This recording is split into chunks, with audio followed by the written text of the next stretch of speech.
Hello, everybody. Welcome in, welcome in. Hello. I'm Wicked. If you didn't know who I am, if you do know who I am, sorry, I am Wicked. Today we are going to be playing some D&D. We are doing a homebrew one-shot created by myself with the lovely players that you see below me. We've got Droid, we've got JC, and we got Gucci, and they'll all be introducing themselves in a minute. Dinosaurs. Hi, Luzzie. Man. So yeah. Woman inherits the earth. I will go through the story and everything in a sec. It is Droid and JC's first time playing D&D, so this is going to be a really, really fun experience for me as a DM to take their D&D virginity, and probably make them never want to play D&D again. So yeah. I forgot how cute you are, Wicked. Oh, stop it, baby. Thank you so much. I'm not that cute. This is my face as well. I've just realised. Yeah, this is my face. No VTuber today because we're doing D&D. I like to have people see me because I'm very expressive and I feel like it, makes things a bit easier, essentially. So yeah, so we will have a couple of rates throughout the stream. This is probably going to run for about 5 to 6 hours, depending how long it takes. Just to let you know. So make sure you've got snacks, water, and all of that good stuff, and you get settled in for a fun story. Now, to introduce my wonderful players. So we will start off with Droid. If you want to introduce yourself and your character, go ahead. Okay. I am the Droidster. For those of you who do not know me, I am playing Huz the Furbolg today. Let's see. What else? So you want me to explain my background if I'm correct? Yeah. Explain your character. So my character, he grew up in a grove, and as a kid he kind of stayed by himself, but he lost his parents to loggers who wanted to take the grove and cut it down. And as they got taken, he kind of helped push the loggers back out, and he became the guardian of his little sister. And his little sister fell ill after going and searching a temple, and in her dying breath, she said Grave Hollow. And so now I have an amulet and a ticket, and I'm going to go to Grave Hollow to see what is there that I need to find to fulfill my younger sister's dying wish. Some sauce. Lovely jubbly. Okay, next up, JC. Hi, I am Jcorn25, very new to D&D. I am playing Carmos Valvenom. I am a gunslinger, hunter of swords.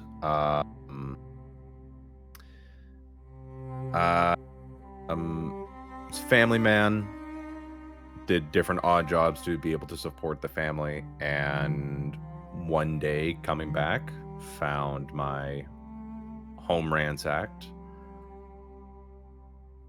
wife dead on the ground next to one of the supposed people that was raiding my home, son nowhere to be found, and a ticket to train that I'd never heard of before. I am hunting to find my son and get bring him back to safety. Yep. Lovely jubbly. We love an emotional backstory. Love it, love it. Hell yeah. Hell yeah. Let's go. Let's go. Right, next up, and last but not least, we have a Gucci. Hello, everyone. I'm Gucci. You can call me Val if you want. And I'll be playing my character, Valan. He is a ranger. He was a scout for his people. He grew up in a very militant style society where they were not the nicest of people. They did a lot of bad things, and he really didn't like any of that, but he had no choice, because if he went opposed to it, he would get sent to jail or worse. So he kind of went along with it, kind of, joined the de facto military, became sort of an elite scout, and then eventually on his throughout his life, he made contact with somebody out in the outside world. He was learning how great it is. Maybe he eventually, developed feelings and said, I'm out, and then decided to leave. And so he is on the train to try to get away, and he may or may not be hunted. Who knows? But he's willing to risk it all to get out of there so he can have a new happy life. Awesome. And yeah, that's it. Lovely jubbly. And what is your D&D experience? I've been playing D&D since the newest at the time edition was 3.5, so I've lived my life for a while now playing D&D. I have 15 years experience, maybe a little more. Nice. That does not mean I know what I'm doing. That's fine. Me neither. And then there's me and JC who have none. Exactly. So we've got a veteran, newbies, and me, who's still a bit of a newbie to D&D. So, Just a baby. yeah, just a baby. Right. So basically, the story that I gave these guys when creating their characters was: once a year, the Midnight Coil, a black iron train set across lands no map records, bound for the fog-drowned city of Grave Hollow. Some board seeking answers, others refuge, others simply because the ticket appeared in their pocket with their name already written. The train departs at dusk, it does not stop along the way. And those who have ridden it before say this: when you reach Grave Hollow, you are not the same person who left the stop you entered. So that's basically the idea. All of these guys have a reason to be getting on the Midnight Coil. What adventure awaits them on this train, they do not know. But they all have a goal to get to Grave Hollow. Pretty much. Right, guys. I've hit start session on D&D Beyond. Could you just go quickly let me know if you can see the Okay. map? It's. Give me a second. Yep, I can see the map. Yep. JC, you see map? Yep, I can see it. Yep. Gucci, you see map? I do. Okay. Lovely jubbly. Right. Let me get on over. So, you have all travelled here for your own purposes, as we know. And as you enter in to the train station, there is only one train and only one, what would you call it? What's the word I'm looking for? One platform available. And there is only one train there. It is a large steam iron train. It looks very weathered, and it looks as though it has been through hell and back, essentially. But there is kind of like an eerie silence about the station that you've walked into. There aren't a lot of people around. There aren't a lot of...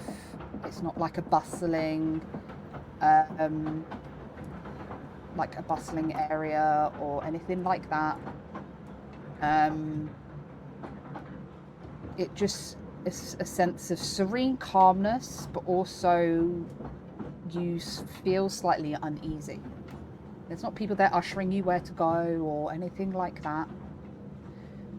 So if you imagine yourself in that setting, what are you guys going to do?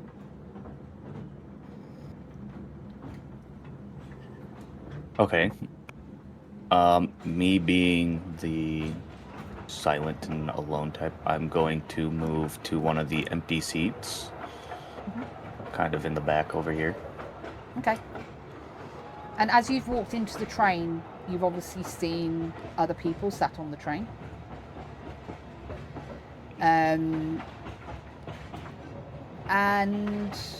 from what you can see from the people around, there's an elderly woman sat across from you that seems content in writing in a diary, kind of mumbling to herself. You can't really hear what she's saying. You also have a couple sat here. You can hear that they're bickering about something. Again, you're not sure what. And as you walked down here, you saw two gentlemen sat on their own. But as you've entered the train, you didn't see anyone waiting to check your ticket. You were able to walk straight onto the train freely, where normally you would expect someone waiting there to check your ticket to make sure you're able to access the train, stuff like that, but there was nobody there. Next.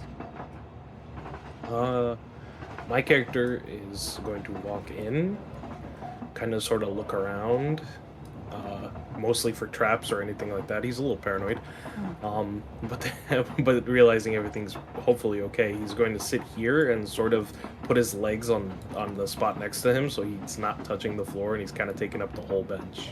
Okay. So just like that. Yeah. Lovely juggling. I would walk in the same kind of reverence and not paranoia that others have had, but kind of looking about, keeping an eye on things, and would take this spot here just to get a good eye on everything around and everyone around. Okay. And as you all have boarded the train, and as Carmos has entered and sat down, the door shuts and the train begins to move. And I would say a good amount of time passes. Nothing odd happens.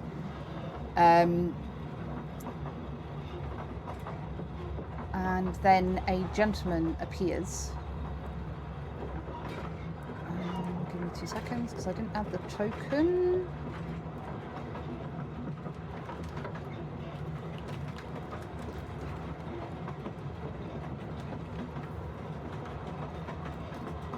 We are sick.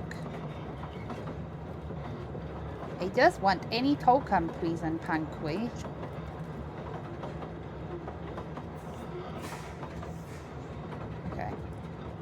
So this is just a token to represent something, okay? Don't worry about what they look like.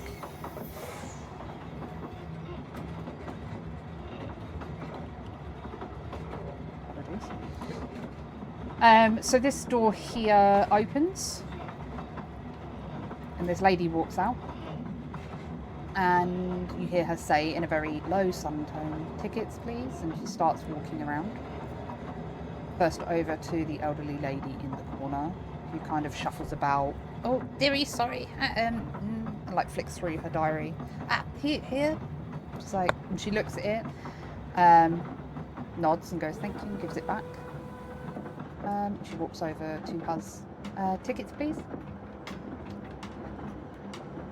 Fumbling through my pocket, and I pull out my ticket tentatively, and I hand it to her. Okay, and she again looks at it and then looks at you, kind of, with you being a furball, she kind of looks sideways. I don't often see pure souls like yourself on this train, but there you are, and gives it back. Thank you very much. Then she walks off and continuing down the train. And then all of a sudden, the lights go out.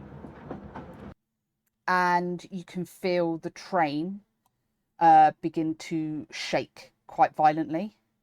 You hear people that were on the train start screaming, yelling for help, not sure what's going on. And as the lights click back on, load. Whoa. You have moved seat. And chairs and tables are broken. You can now, the room is more dimly lit. The ticket person that was walking around the train is gone. And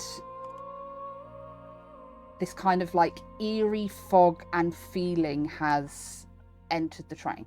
You cannot feel any more movement of the train. And everything has kind of stopped.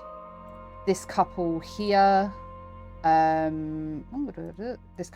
arguing frantically. What's going on? What's going on? Are you okay? Are you okay? The lady is holding her head. She's got blood pouring from her head. The elderly lady in the corner is now on the floor, struggling to kind of get up. The other two gentlemen are kind of sit there, kind of panicking, like, and everyone kind of feels very stressed, very uneasy. What do you guys do?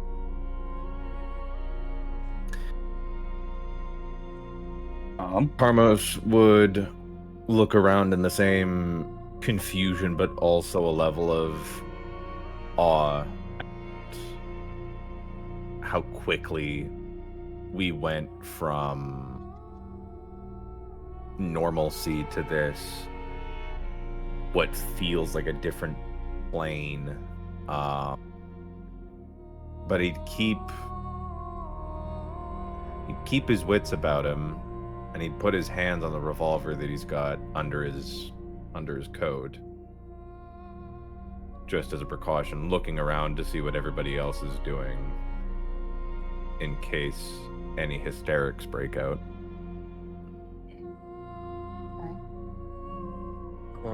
I think Valen would like check under the bench. Is there like a space there, or is it like flat to the thing where you can't go under it? So you would be able to fit a small suitcase, essentially, under the bench. A bag. Could he lay flat in there if he squeezed himself in? How tall is he? Average height, so like 1.7 meters. Like 5'8", 5'9", bit taller, bit shorter. Yeah, 5'8", about 5'9". there. Would you want anyone to notice that you're doing this? I'd like to hide under there. Okay, so give me a stealth check. You got it. First roll. Oh. First roll. And I just hit the plus, right? Mhm. Oh. An 18. Okay, so nobody would notice this, and you kind of plunk yourself, lid flat underneath the seat. Awesome. Okay. My first move is that of cowardice. Fair enough. I'm going to. Let me see. I'm going to cast Healing Word to heal the injured that are in the back. So where would you move to? Who are you healing? I'm going to move right about here. Okay, so imagine In this lady order. is currently lied out on the floor here. Mm-hmm.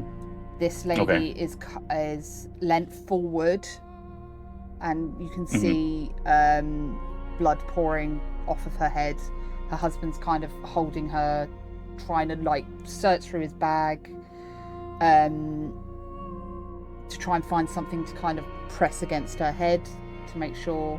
And everything is kind of loud, like obviously I can't do all of these voices all at once, but you've got her kind of screaming in pain, her husband going, "It's all right, dear, it's all right, dear." You've got the old lady at the back going, "Oh, ow, you know, you've got the gentleman kind of heavy breathing, not sure what to do. I'm going to cast Healing Word at level 1. Okay. To just heal the few injuries that it will hit. Okay, so do you want to go up to this lady? I'm gonna focus on the older lady who is on the floor. Okay, so as you walk up to this lady, she kind of like jumps back a bit because she doesn't know what's going on. She goes, "Oh, dearie, you gave me a fright, but thank you for the help." If you're like helping her up back to her seat. Yes. And she kind of looks up at you. And she goes, "Thank you, dear. I'm feeling a lot better now. Do you know what's happened? Do you know what's going on?" No, ma'am, I don't. But please take it easy. You did take a tumble. I would like you to just sit here, and we will figure it out. Oh, okay. Thank you. And as you've done this gentleman here would kind of lean round to see what age you're giving to this lady and go, Hey sir, over here. Can you help my wife? She's bleeding really badly. I don't know what to do. I don't know what's going on. I don't know. There's vines beneath our feet. I don't know what's happening. Can you come help, please? Please, can you? I would go over to this gentleman and say, "Sir, I need you to please calm down a little bit. I will take a look and see what's going on." And I would assess the lady and her injuries. "Sir, it just looks like she has a small cut on her head. It looks like she might have smacked her head a little bit. If we just hold pressure, it will heal by itself. It's just in a spot that's going to bleed a lot. Just hold pressure on it and she will be okay." Okay, so as all of this is going on, guys, this back door opens and the lady that you saw before, who was checking tickets, comes out, goes over to this lady and goes, "Tickets, please." And the old lady kind of goes, oh yes, sorry, dearie. Fumbles through her book, looks in a bag, brings out the ticket. The lady looks at it and goes, nods and gives it back to her. Goes over here and goes, "Tickets, please." And Mime's picking up a ticket and she goes, "Oh, it's odd to see kind-hearted folk like you here. Thank you." Puts it back. And she continues going, goes up to these two. "Tickets, please." And they kind of rummage through their luggage. And you kind of, Huzzy would notice that they're no longer panicked, no longer screaming, no longer scared. Mm-hmm. They just produce their ticket. Goes over to this person. Makes her way down the train. Asks Uvalan, "Tickets, please." "Oh, yes, thank you." Carries on. Walks all the way down to the end, checking everyone, and exits this way.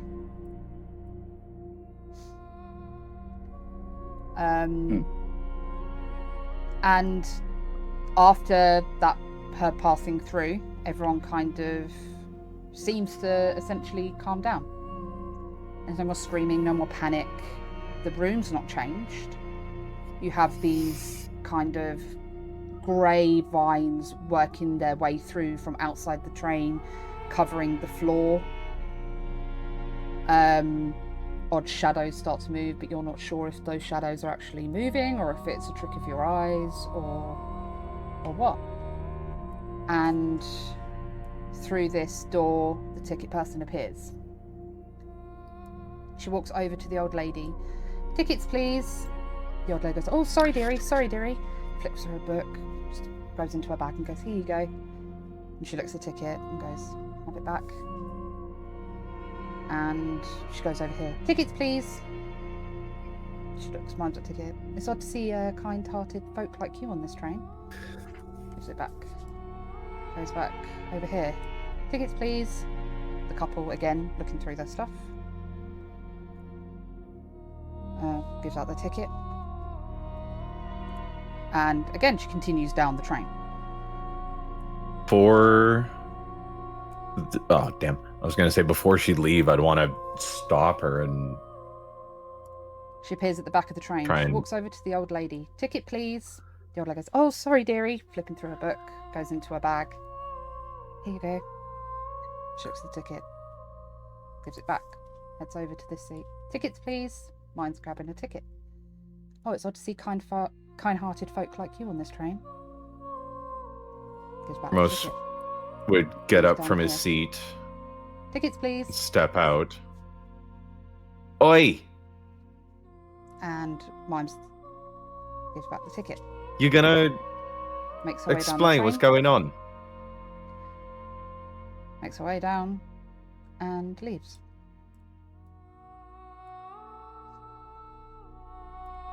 Comes back up to the top. Tickets, please. I'm also gonna step out of hiding and kind of stand up here. I'm gonna kind of stand over here. I'm going to stop saying tickets, please, just so you That's know. okay. But Yeah, right. you get the That's what gist. she's doing. She's Yeah. moving. Thank you. Yeah. Yeah. I'm gonna tackle her. Tackle her. Okay. Yep. I'm gonna straight up tackle her. Okay. What do you mean tackle her? Hit me. What do you mean? Uh, I'm going to grab her? run at her and then jump with my arms and grab her and try to bring her down. Not hurt her, but bring her down and restrain her so she stops looping. Okay. So as you make a strength roll to try and grab her. To Oh, try and no. hold her still.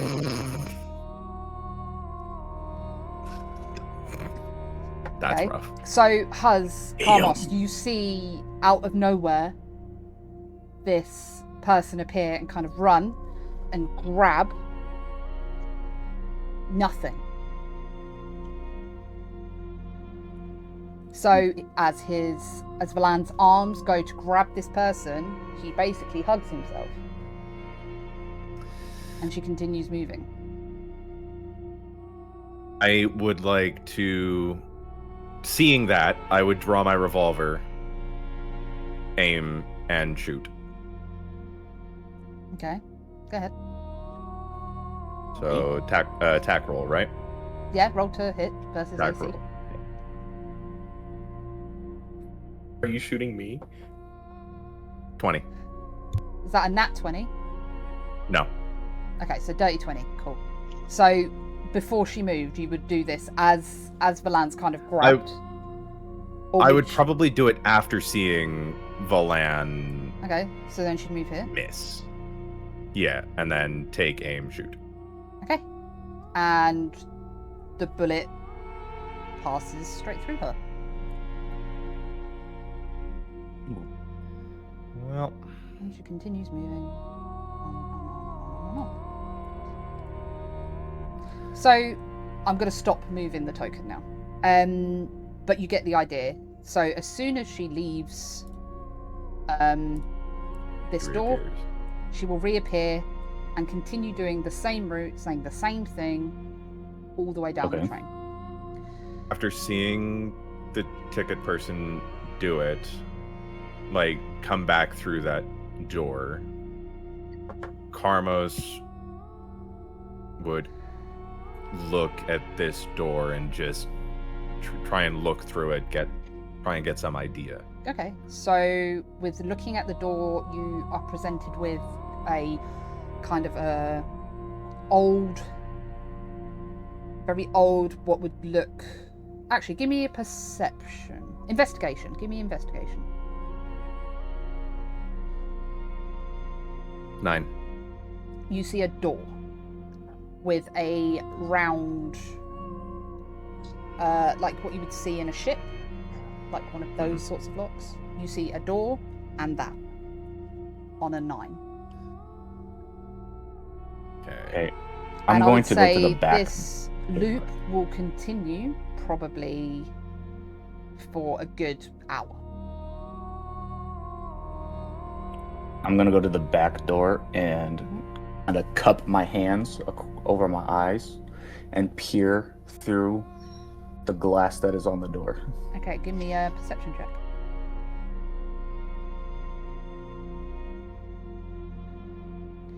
You see foggy glass. And the room past that, or the cart past that, is so dark because the glass is very foggy. It's very old. It's not like cleaned. You would just kind of do this, look through and see, maybe make out a box. That's about it. And then all of a sudden, you start to hear a phone ring.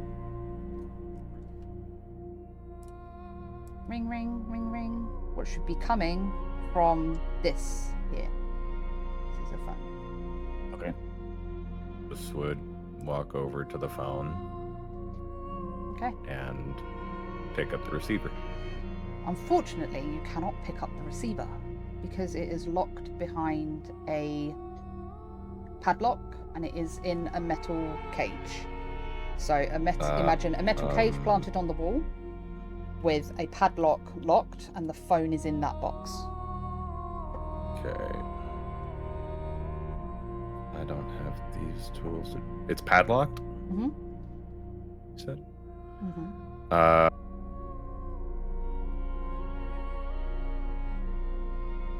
have no way of getting into that padlock. You maybe want to talk to each other and realise that you three aren't in the loop. Yeah. I'm I'd look going out to. I'd look out to the other two. You two seem to be aware of what's going on, right? Which of you is good at breaking into shit? I am going to. Let me see here. If I'm correct. Sorry, I am trying to remember because I do believe I have the ability to tinker a little bit. I'm going to walk over here to Carmos. I might be able to take a look at it a little bit and see if I can maybe break the lock. So I'm going to go up to the box and look at the padlock and attempt to use my scimitar to break the lock. Okay, make me a strength check. So the force of you bringing your scimitar down to smash the lock. Okay, and that would be an athletics. Strength. Okay.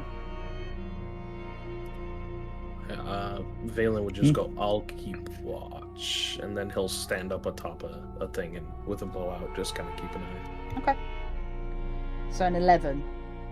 So you bring your scimitar up and you go to smash down on this lock. And where you feel like you would make purchase with your scimitar kind of hitting the metal, you'd hear that sound, that kind of clang noise. You hear nothing. You kind of swing a bit too hard where you're expecting to hit something and stop. You'll kind of swing and kind of caught off balance a bit because your scimitar has kind of just gone through this lock and the lock is still there. I'm gonna look over at Carmos. Sir, I believe that this is not a full functioning train. I do not think that we can really interact much with anything here from the looks of things. That's not helpful, is it?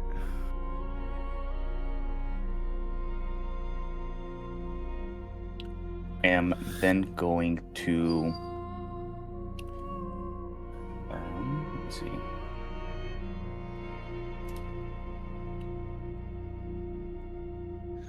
I'm going to Carmos, seeing the ticket woman coming through, is going to try and follow her through the door. Okay, so if you are walking up behind her, you would see her essentially pass through the door. Not open the door, she just passes through the door.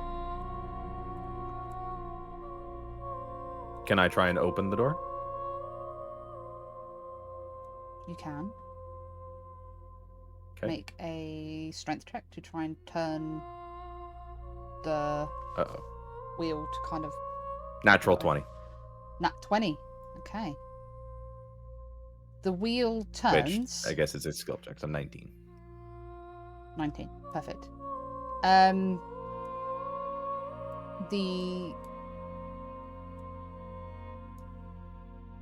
The wheel turns.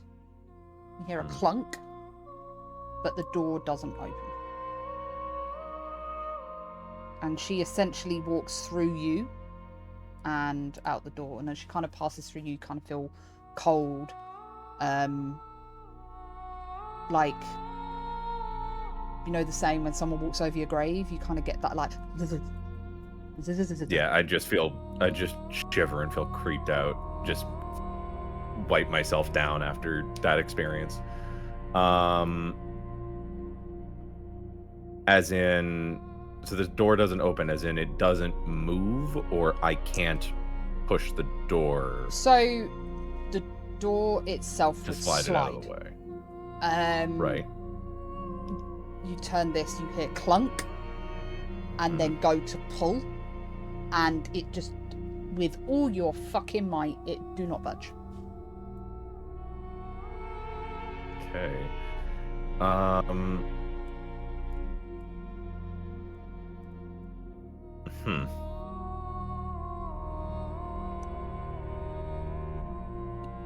Okay, so I'm going to look at one of the vines on the ground at my feet, Okay. and I'm actually going to use the speech that I have.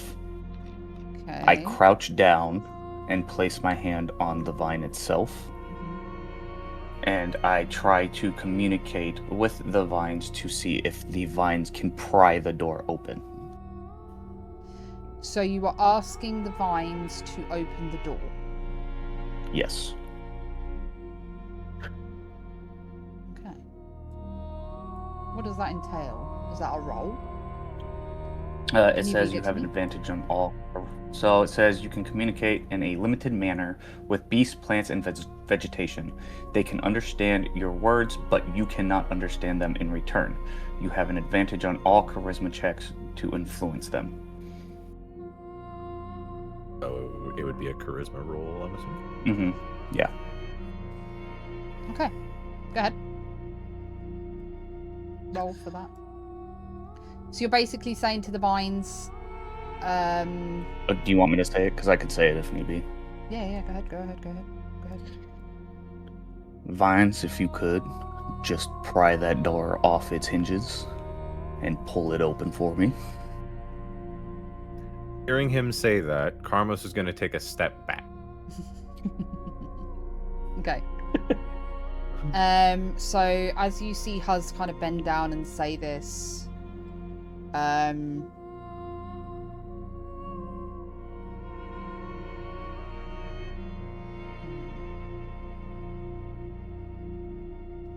you see the vines curl up around the door and essentially barricade it. Okay.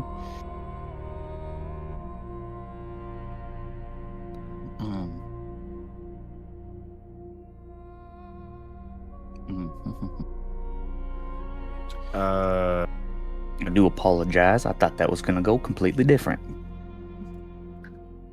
Yeah, I'm sure it sounded cooler in your head, mate. Carmos would look around. Does he see anything that kind of catches his eye? Something that wasn't a part of the train car before it turned to this? Actually, Okay. I kind of want to scratch that, because when he first got on, he would have noticed the bags that were oh, whoops. That's not what I meant to do. Why is there no undo function? What's the? I'm so sorry. It's the point and ping one. You want the point and ping? Point and ping. That yeah. There So you go. yeah, he would see these two bags. So he would walk over, and since he realizes that not everything is as it seems, he would try and search through these two bags, the suitcase and the backpack that's there. Okay. Are you doing this stealthily, so that the couple that are sat there whose bags they belong to don't see you. Because kind of as you walk up and start eyeing these bags, the gentleman turns around and goes, "Oi, mate, what are you doing?" Okay, so they're not a part of the loop.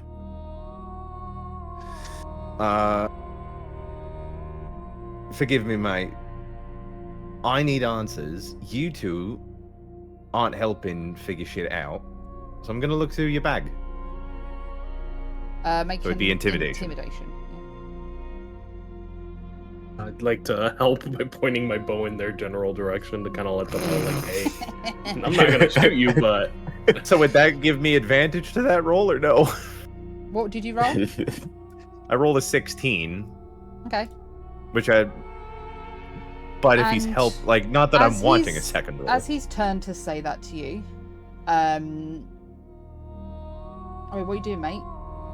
And you kind of see him say that and then stop, pause, and his eyes kind of shut, and then he just moves back to his original position. Okay, and then I would search the bags. Okay. Searching through the bags, you find clothes, a couple of kids' drawings, nothing, a bit of food, bottle of wine. Everything you would kind of expect to find in a couple's bag. Has the man that is behind Carmos said or done anything? Nope. He's just been sat here. is the I'm train going. moving? Go ahead. Sorry. Train Is is the not train moving. moving while we're doing this? It's not. The train Okay. has stopped. So when the lights went out and the lights came back on, and you were met with this. The train had stopped moving. Okay. I'm going to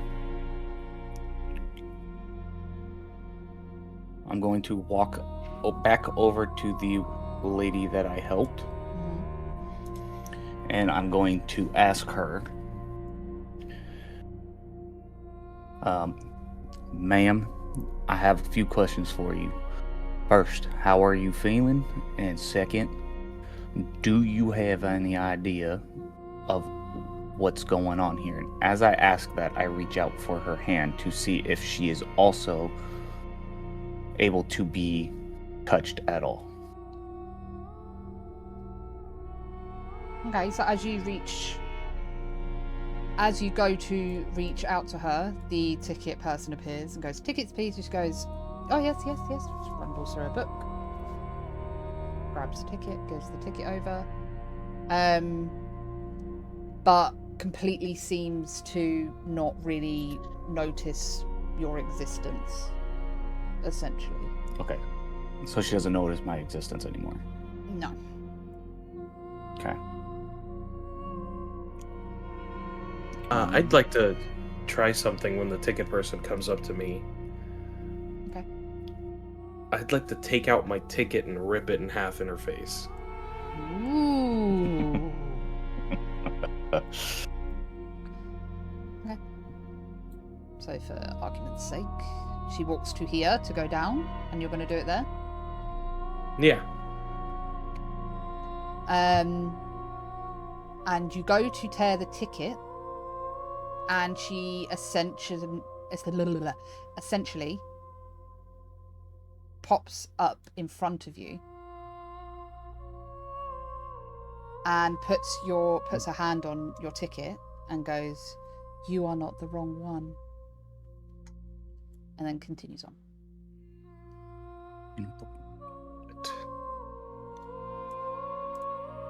Okay. As she comes over to this lady, I take out my ticket and rip it in half and toss it onto the floor.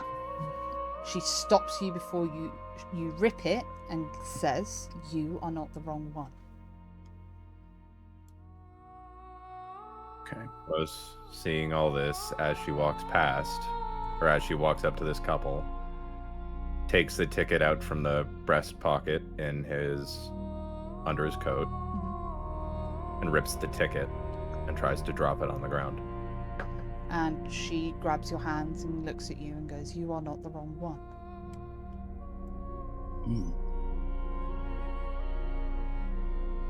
Seeing that, I jump off here, go over to this guy, Mm-hmm. and just kind of tap him on the shoulder if I can. Mm-hmm. He doesn't react. I step over here and just look for his ticket on him then. And then as she comes up to here, she says, "Tickets, please," and goes, "Oh, yes, love. Yep, hang on, 2 secs." Pulls it out of his right trouser pocket. Gives it to her. She checks it. She gives it back to him. He puts it back in his pocket. He looks straight forward and carries on. Okay, can I grab it out of his pocket now? Yeah. You can manhandle the man and take his Yep, ticket. I take his ticket. Yep. Okay. And then I await with it out to give it to her. And she essentially steps through you, looks at the man and goes...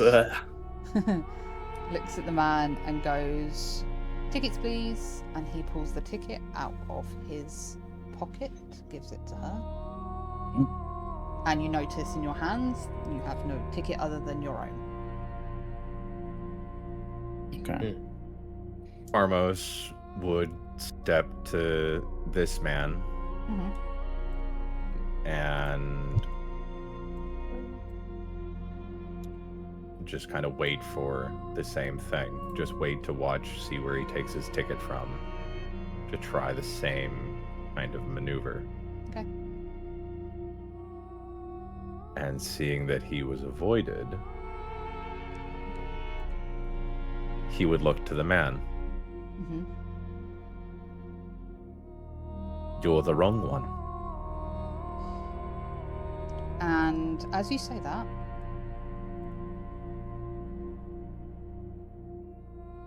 I'd like you to roll for initiative. As you as you look to this man and says, "You're the wrong one," he raises his head and you see piercing red eyes. And he looks at you and goes, "One of you has something that belongs to our master." And suddenly in front of you is a vampire spawn. Good initiative. 11. 11. That's 111. And mine is 19.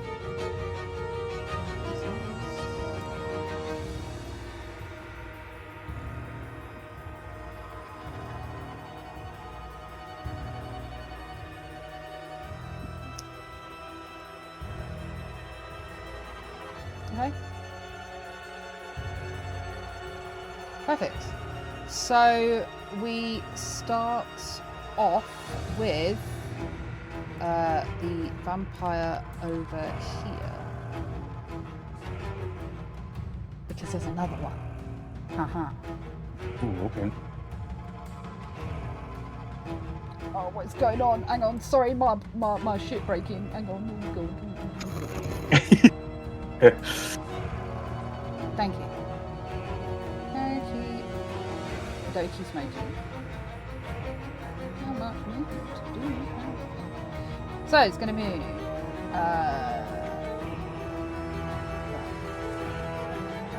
Up to the lamp. And first of all, it's going to attempt to kind of slash or attack you with a 14 versus your AC. My AC is 14. Meets it, beats it. Sorry. And that is going to do 9 points of slashing damage.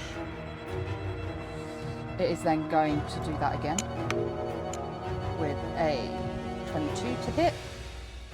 Ouch. and that does 7 points of slashing damage. And that's the end of that guy's turn. Next up is Huz. Okay. What are you going to do? I am going to.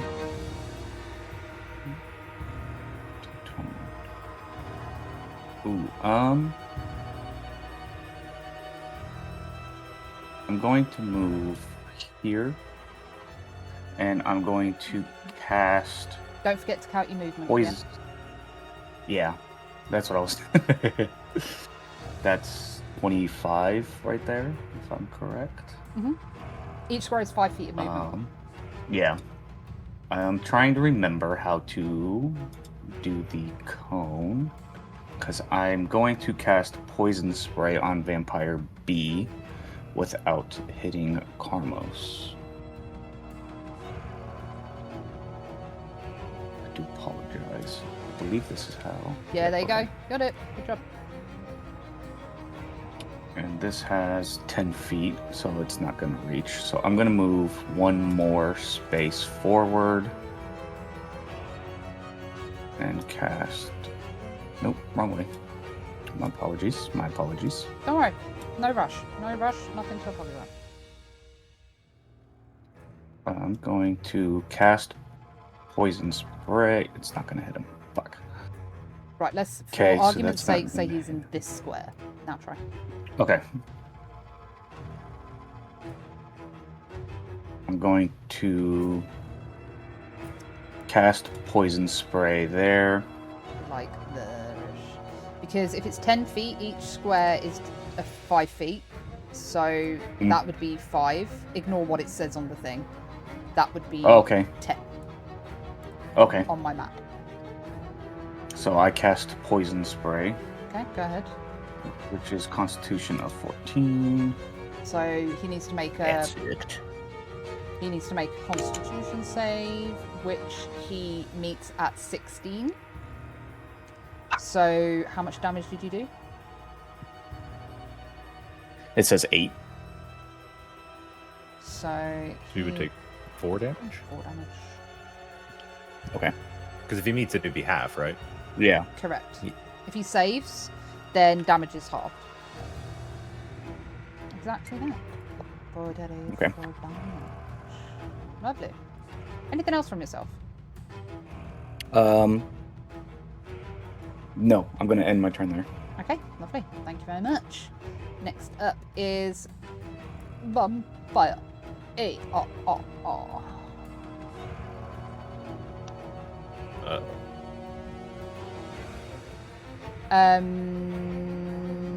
It is going to regain the damage it took. And move up. Hang on, it's here. 5, 10, 15, 20, up to here. And Oh no.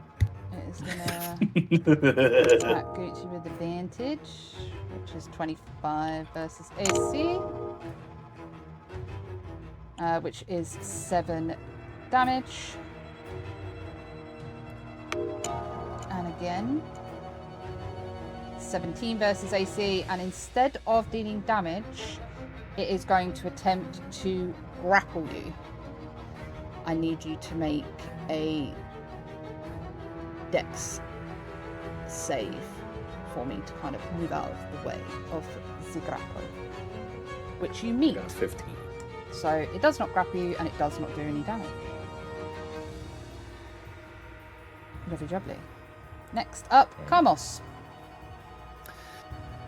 Gonna move 5, 10, 15, 20, 25, 30. Mhm.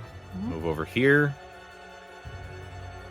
And he is going to take aim with the revolver for his first action. And he is going to shoot Vampire A. Okay. 13. First shot misses, ricochets off somewhere. You hear pew, pew, pew, and it ricochets off into the cart. I'm gonna take another shot, same vampire. Okay, go ahead. 26. That hits. What be the damage? 12. Lovely.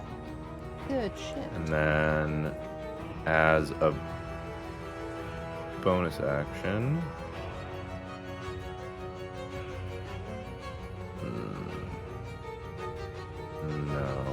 no bonus action. I just have to keep in mind I've got 3 more shots in the revolver. Okay. That'll be the end of my turn. Okay. Lovely. Valan. Seeing as I'm now surrounded, this is no bueno. So I'm going to cast a spell. I'm going to cast Zephyr Strike. Okay. What does that do? That sounds fun. It is fun for me. I hate cast, but I don't think it. There we go. It says I did it. But in effect, it makes it so I can't be targeted by attacks of opportunity. Okay. My movement specifically doesn't trigger it, and I get an extra 30 feet of movement. So it's basically And I disengaged can with do. Yeah. extras. It's disengaged with extras. One of those being one of my attacks will deal 1d8 extra damage. So, Lush. taking out my 2 short swords, I'm going to swing it once at Vampire A. Okay.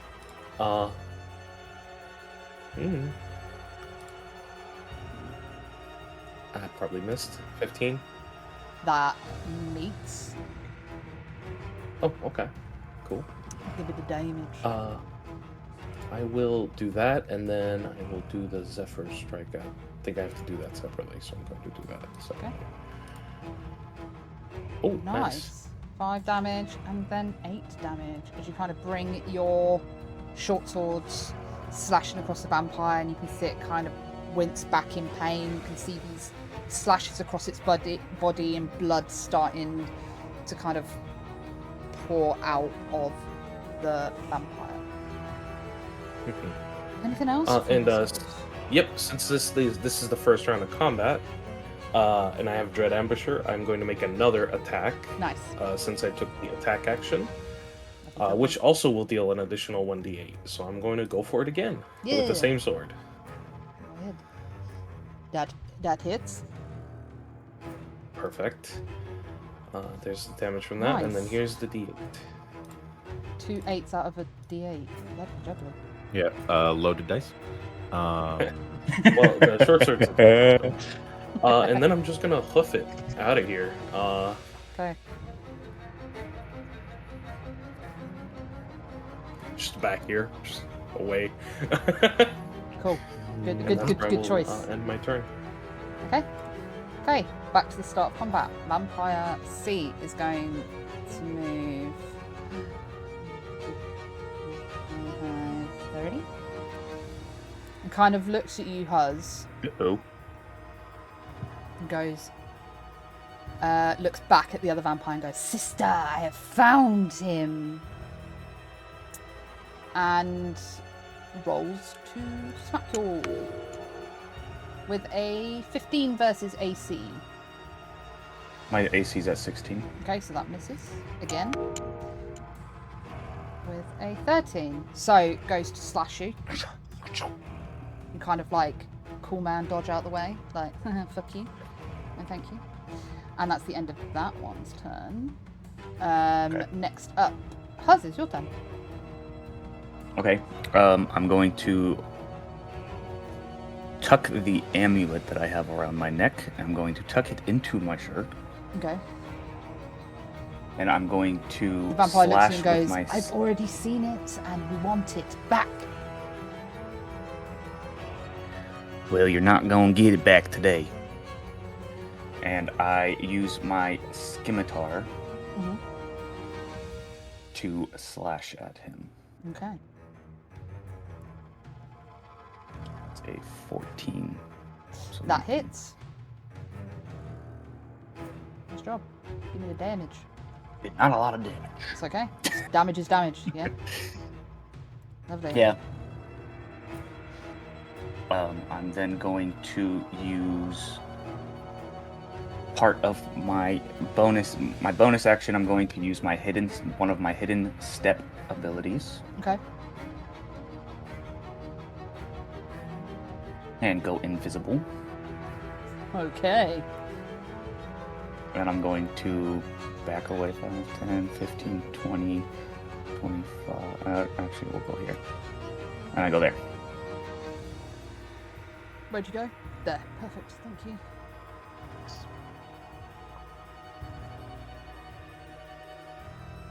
Anything else from you on your Nope, turn? that will be it.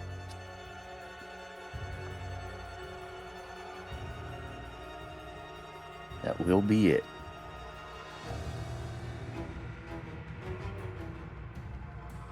Okay. Lovely, lovely. Next up is Vampire A. Looks over to Vampire C and goes, "Sister, where did he go?" Looks back. "I don't know. We must find him. The master will be mad."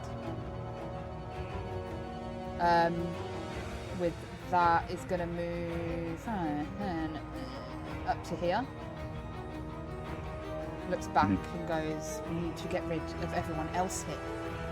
And is going to go to make an attack on Thomas. With his claws with a 9 to hit versus AC, which I know full well will miss. Yep, misses. 18 versus AC. Hits. Which deals 6 slashing damage. As the first claw comes across, you manage to dodge out the way, and the second claw you don't see coming slashes straight down your chest, ripping your clothes, catching your neck. That until bleed a little. Right, next up, Komos. How are you going to reply? I assume if I try and move out of the way, I'd have the attack of opportunity, right? Correct, because she's in 5 feet of you. Yeah, so... I am going to, as a bonus action, going to use one of my maneuvers, dodge roll. As a bonus action, you can expend 1 risk die to move up to 15 feet and reload any ranged weapon you are holding. This doesn't provoke opportunity attacks and ignores difficult terrain. Lush. Okay. So I'll move that, and I'll quickly expend my risk die quick. Okay. So that's 15 of free movement, and then 1, 2, 3. Hold on, sir. 1, 2, 3 for 15. 5, 10, 15, 20, 25, 30. Lovely, lovely. And then I am going to aim at Vampire C for first action. Take a shot. Okay, go ahead. 13 doesn't hit, right? Nope. It does not. It misses. Yeah. Pew, pew, pew, pew, pew. It's gonna be my favorite. And I am going to take another shot. Okay. 14. Just misses. Pew, pew. And Vampire C kind of turns around and kind of giggles at you like, nice try. Anything else from yourself? And no, that is my turn. Okie dokie. Valan. What you doing? Yeah, good question. I think I'll stare at Vampire C, and in my eye, my eyes are pitch black the entire way through. It's because I have dark vision. And it'll be like a little light will light up, and I'm going to Hunter's Mark Vampire C. Okay. That's bonus action. I'm gonna cast that. I don't know if that does anything to the sheet. And then I'll drop my short swords, take out my longbow, and kind of take a shot at it. Okay. Go ahead. 13 does not hit. No, that do not hit. That means I'm afraid. Yep, that's my turn. Okie dokie. Back up to top of the turn, Vampire C. Huz, above table, droid. How long does your invisibility last? So it says, let me look, hold on, sorry. I turn invisible 3 times per long rest. This lasts until the start of your next turn or until you attack. Okay, so you went invisible last turn, so you're no longer invisible, correct? If I'm reading that right? It would be once my turn starts, I believe. Right, okay, I'm with you. Yeah, at the start of your turn. So at the start of your turn, I'm going to take you off invis now, Then but I this will. vampire will not know that you're not invisible. Okay. 5, 10, 15, 20, 25, 30. And that's going to be Vampire C's turn. Huz, you drop your invis, and you are back. What would you like to do? Okay. So I'm going to go 5, 10, 15, 20, 25. Use my scimitar again on Vampire A. To hit. Is that Nat? No, that's Dirty. a 15. Yeah, that's a dirty. 30, 20. No worries, go ahead.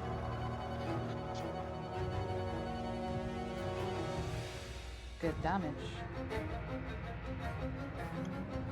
And then we're going to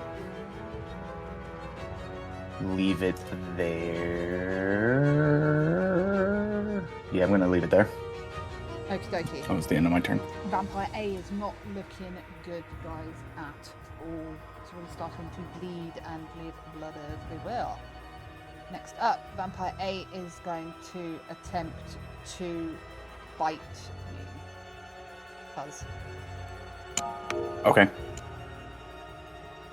With a 10 versus AC, which will miss. And then it's going to claw attack you with a 21 versus AC. That hits, yeah? Okay. Yeah, because I'm at 16. Okay, cool. 11 damage to yourself. So Right. this vampire looks at you, goes to bite you to try and obviously get this amulet back. And as you kind of shrug that off, just angrily slashes across your body. Okay. Okay. Kamos. Your turn. Seeing the damage that Vampire A is taking and seeing Vampire C getting way too close, he's going to take his first shot at Vampire A Okay. for dirty 20. Okay, go ahead. Damage. You hit! Yay! 13. Oh, yeah. Okay. How do you want to kill him? Describe to me what happened. Just take aim, pull the hammer back for my last shot in the chamber, pull the trigger, and it is going to just hit the spinal cord at the back of his neck Nice. Perfect. and just go straight through and just whiz past Huz's head and just hit the door behind him. Okay, and Huz, in front of you, you see this vampire ready to kind of essentially kill you, and suddenly you hear this, and you feel the rush of air pass your ear as this bullet comes flying essentially out of nowhere, and the vampire's head kind of slinks back, and its body kind of crumples and collapses to the floor, dead. That was a bit too close there. Ah, you're fine. Also, something I forgot in my last turn, which I should have said. It's okay. With dodge roll, it reloads any ranged weapons, so You that did say would be. I did? Okay, Yeah. then. Okay, so that was the first of 6 Mhm. in the chamber, so I would be able to shoot. And then going to point aim at Vampire C. Take the shot. That hits. 26. Okay, Give me and damage.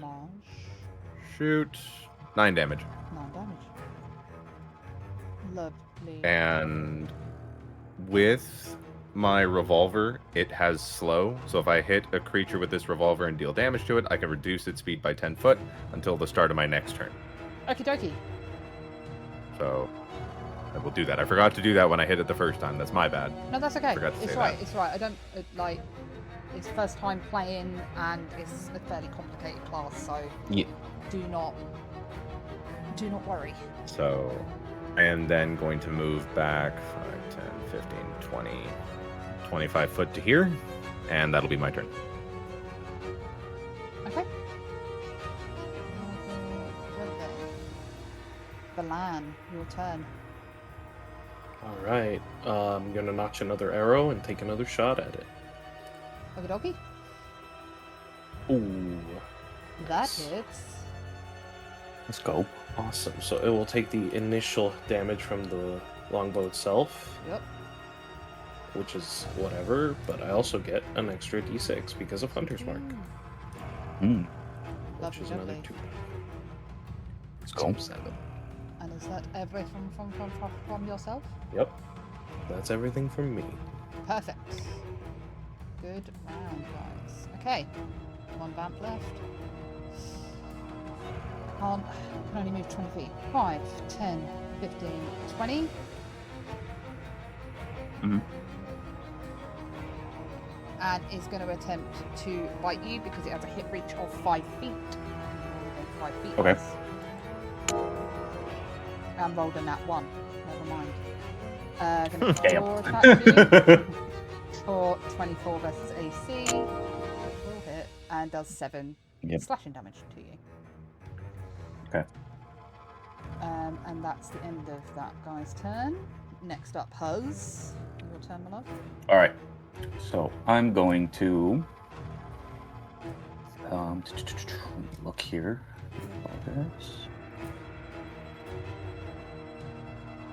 I'm going to level 5. Sorry. I'm going to use my scimitar again. Where'd you go? Oh, Right in front sorry, of him. Sorry, Right sorry, next sorry. I've still Yeah, I got went the other right in his vampire face. token. Sorry. You're good.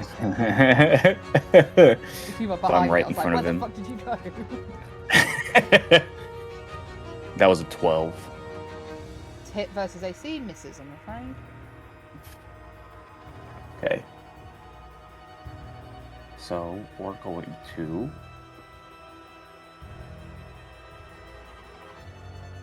leave it there. I don't have any bonus action that I can do. So yeah, that's where that's going to stay. Okie dokie. Next up, Carmos. Taking a shot at Vampire C. Mm-hmm. That's a miss. That's a 12. That does miss. Indeed it does. I'm going to shoot one more time. Okay. 17. That hits. Let's go. 10 damage. 10 damage. Yeah. Lovely jubbly. And is slowed again because it would lose its slowed the start of my turn. Is Yeah. slowed. Perfect. Good job. I have 2 shots left in the revolver before I have to reload. Okay. The lamb. Your turn, my love. Hey. Alright, I'm going to, dropping my bow, picking up my 2 swords, just going to sort of move up to here, Mhm. which is my 30. Yep. And then I'm going to go for a dual slash, kind of like sideways to make sure I don't hit Huz. Just both swords at once. Okay. And yeah, first sword. Nope. No. Second sword. Also no. No. I'm sorry. That's fine. I Sucks. suddenly regret my actions. I think you realise you're now that close and you're on 10 health. Yeah. Yeah. Right. Top of the round. Again, the vampire is going to attempt to bite you. That's- Okay. With another nat 1. Let's go. And claw attack. Let's go. you With 10. So misses both attacks and kind of Okay. looks at you angry and just goes, "Oh, give me back the amulet!" Okay. And then it's your turn. This was a gift from my sister. You ain't taking my amulet. And I strike with my scimitar again. Nice. Go. Damn! You strike nothing. That misses. I don't do nothing. I do absolutely nothing. I do absolutely nothing. Okay. Anything else from your? As my bonus action, Mhm. I'm going to use another healing word Okay. on Valan. Nice. Thank you. How much health does he get there if you roll that? Let's see. 4. 4. Nice. That's Perfect. not a lot, but it's something. And then that ends my turn. Lovely. Next up, Karmos. Taking a shot at the vampire. Okie dokie. 21. That hits. 15. Nice. Next shot.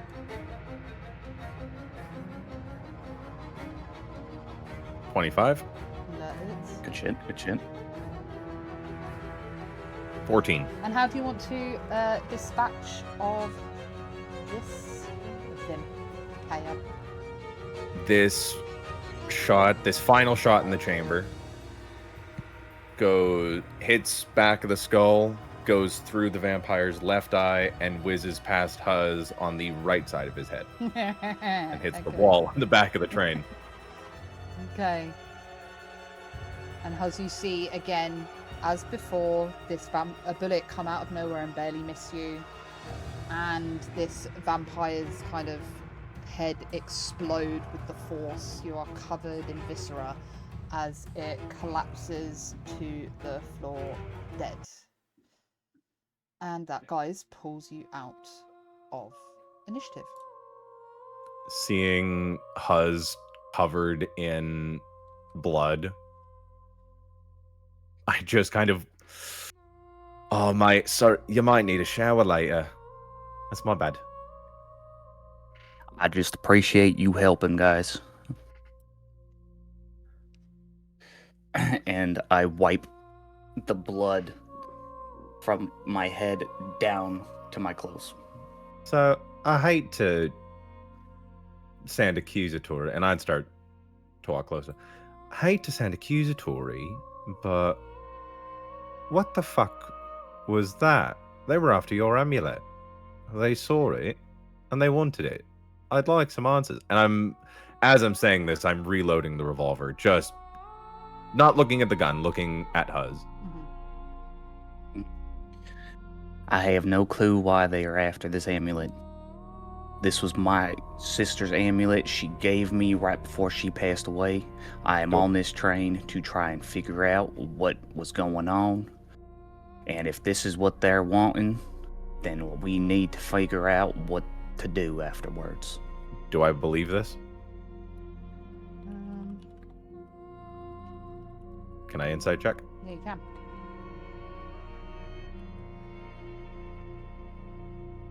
$16. So, with Huz saying this and looking at him, and with seeing how he acted on the train when people were hurt and things like that, you would believe him. You wouldn't see him as a threat. Even though he's quite a big guy, he doesn't kind of exude any sort of deception or evilness, let's say, about him. Okay. He seems a very calm, Then stoic figure. Okay, then I'd holster my revolver and give him a nod. I'd then look back around, just from where I'm standing, just look around the train. Mhm. Just see if there's anything else hiding in some corner. Okay, do you want to make a general perception check of the whole train? Yes. Yes, I do. Okay. 19. Okay, so generally looking around the train, you can obviously see these vines on the floor. The air has changed, it's thicker, it's heavier. The phone is still ringing, by the way. It hasn't stopped ringing. The passengers didn't react to anything that just happened. The ticket lady is still walking up and down the train. You notice on one of the vampires something shiny. I'm going to use That's for my Carmos. perception. Oh, my bad. I will walk over Mhm. because I think the vampires are somewhere Yeah, over yeah, here, yeah. and investigate. I'd go and grab the shiny. Grab the shiny. The shiny is a ornate key.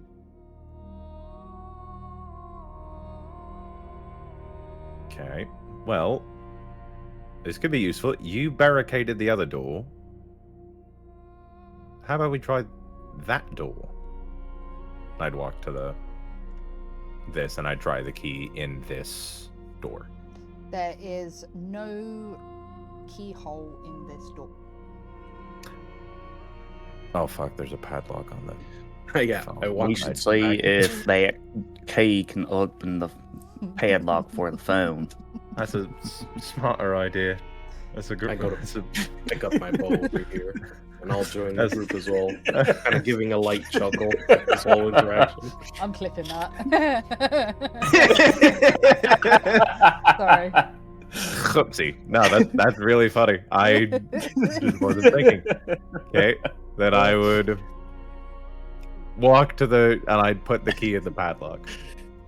Lo and Go behold, right about. the padlock opens and the phone is still ringing. Okay, I'd open up the cage and lift the receiver. Hello? Hello? Hello? Who's that? Who's that? Hello? Hello? You tell me who this is. We were nearly killed. Right? Start talking. That's great. Who are you? That's great.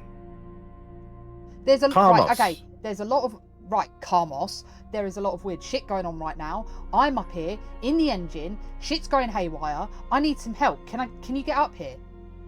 Yeah, which way's the fucking engine? I'm not a fan of you talking to me like this. We nearly had our throats ripped out.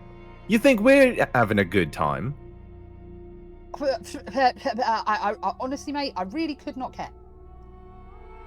If you don't want this Which way train to go crashing into the Shadowfell and everyone on board dying, you need to get up here right now. Which way to the you hear engine? click. I'd just look at the receiver, and then I'd look to Huz and Valan. Everything's fine. Need to check out the engine, though. All right, Just let's take a look. I will try and see if I can remove these vines real quick. And I lean down and talk Take to the another vines. step back. And Love say- everyone's like, I go up to the door. And as you guys walk up and- to the door, the vines are no longer there, and the door is open. Okay. I'd like to take out a healing potion and drink it. Okay. No worries. I would go through the door. And I am also going to go through the door. I will follow suit. Okay.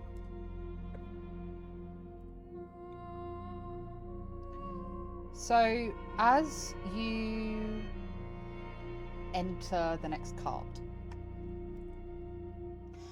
you are met with the same kind of eerie, thick air around you. But in here, the air is the kind of like the feeling of the room is much more peaceful.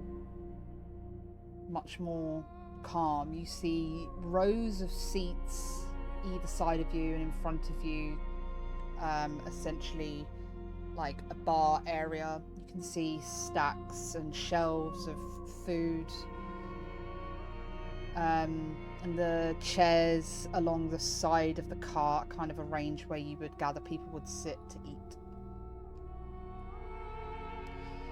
And Okay. from what you can see in front of you, you can see blue ethereal figures.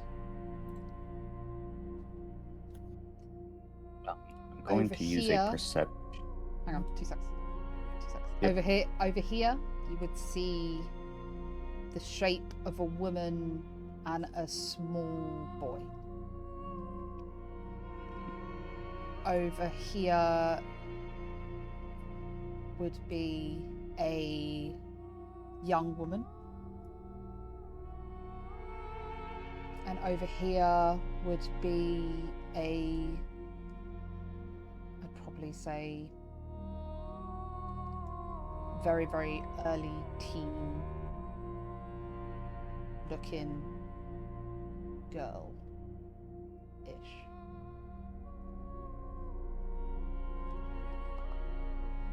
Huz, what were you going to do? One, I'm going to take the amulet off and tuck it away in my pocket Okay. for safety. Okay. And then second, I'm going to use a perception to see if I can spot anything amiss from what we are seeing. Okay. Sorry.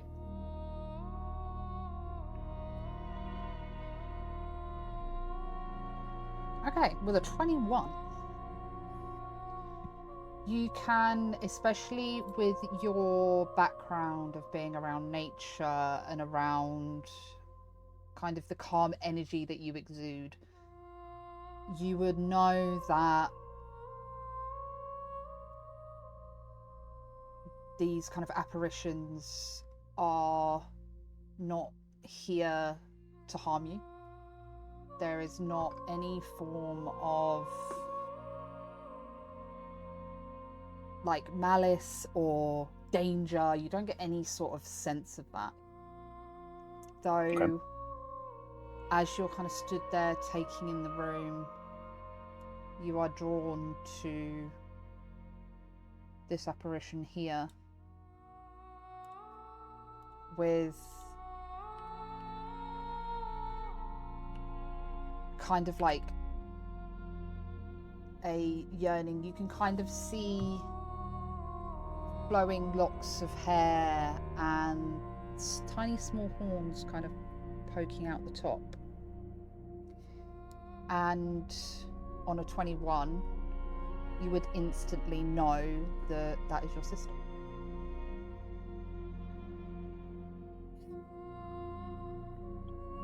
I immediately run over to her and get on my knees and say, "Sister, please talk to me. What's going on here?" And I will come back to you. Valan, Karmas? I'm going to prepare a sacred flame for that ghost. The second it tries No. anything that's not, peaceful, Sorry. I'm only laughing because we don't know that he knows that I we're know. safe. Yeah, exactly. So it's funny. That's literally perfect. Like, you've just seen Huz kind of stand there for a minute and then run to this ghost, get on his Yeah. knees. Oh, You have no idea what's going on. Excuse me. Huz didn't Nope. say anything. My mind goes to, oh, this is a charm effect, and maybe this ghost is going to attempt to possess him. So I'm just going to prepare this quick thing, and yeah. Okay. Karmos would kind of step forward, see all the food and after seeing everything, he's questioning whether it's actually food. Mhm. The two over here Mhm. catch his eye. He would walk over and just stand at the table and look at does he recognize them? And as you walk to the table and look at these apparitions, you see your wife and your son.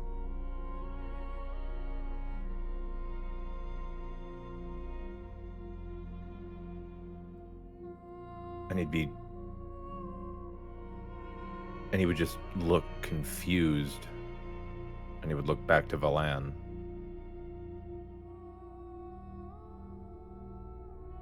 My boy's not dead. A trick, then, he would say. And I'm gonna step, like, past all this and kind of take a good look at this last ghost over here.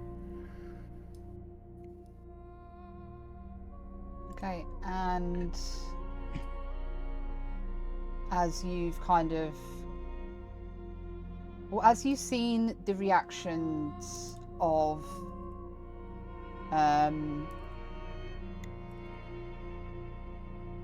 everyone else's reaction.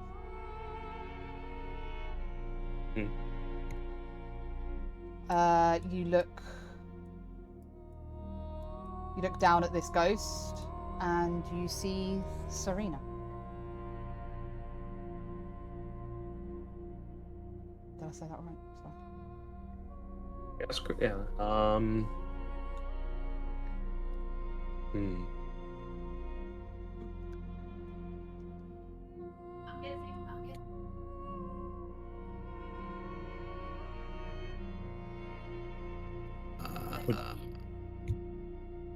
What do you see? That's someone that I hope isn't dead. And the train's playing with our minds. Because my wife is dead, but my son isn't. I think Valan will slap the crap out of himself. Okay, going back to Huz. You're on your knees. What do you say? Sister, please, say anything. Tell me what's going on here. And what is this amulet? And I pull the amulet out of my pocket and I hold it in the palm of my hands up to my sister. And as you do that, the ghost, well, your sister, looks over to you and goes, Huz is so good to see you, and kind of leans forward to hug you. And you feel warmth in this hug, and you feel her presence, and you know it's her. And she kind of lifts her hand to touch your face, and she goes, Huz, you're so close, and I want you to know my death wasn't your fault. There wasn't anything more you could do. And I'm so sorry for leaving you when I did, and you can kind of see her take a breath. I shouldn't have got off on my own, and I shouldn't have left you when I did. And I just want you to accept that this wasn't your fault, and I'm okay. I'm in a happier place now. I'm not in pain anymore, I promise. And I just want you to be safe. And I don't have answers for you, and I'm sorry. I don't even really know why I've been brought here. I just want you to be okay, and I want you to be safe. So please protect the people you're with. They are good people. I promise. I can feel it, that they all have something that brings them here, and your strength together will get you through this. So just please promise me that you'll be safe, and just tell me, and Let me know that you know that my death wasn't your fault.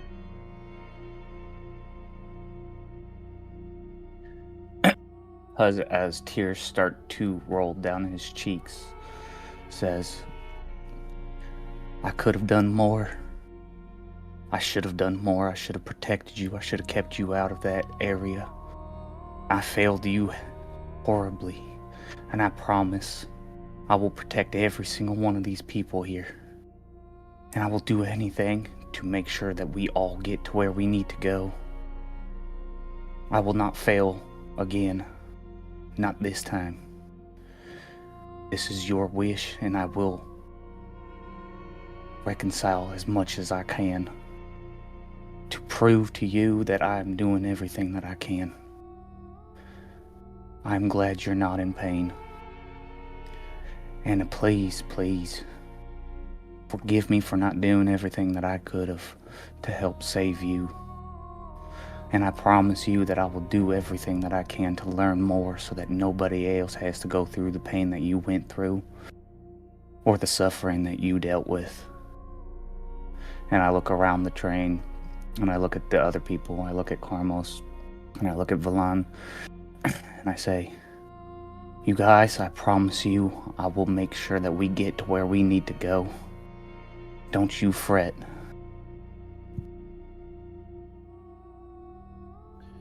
And as you say this, your sister looks at you and puts her hand on your chest and looks at you and goes, Huz, I love you and everything will be okay.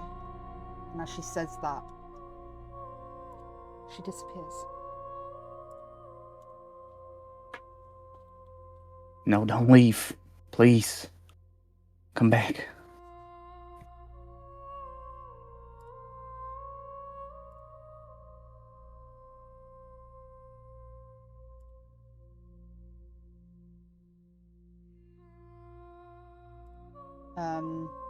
Valan, what are you doing?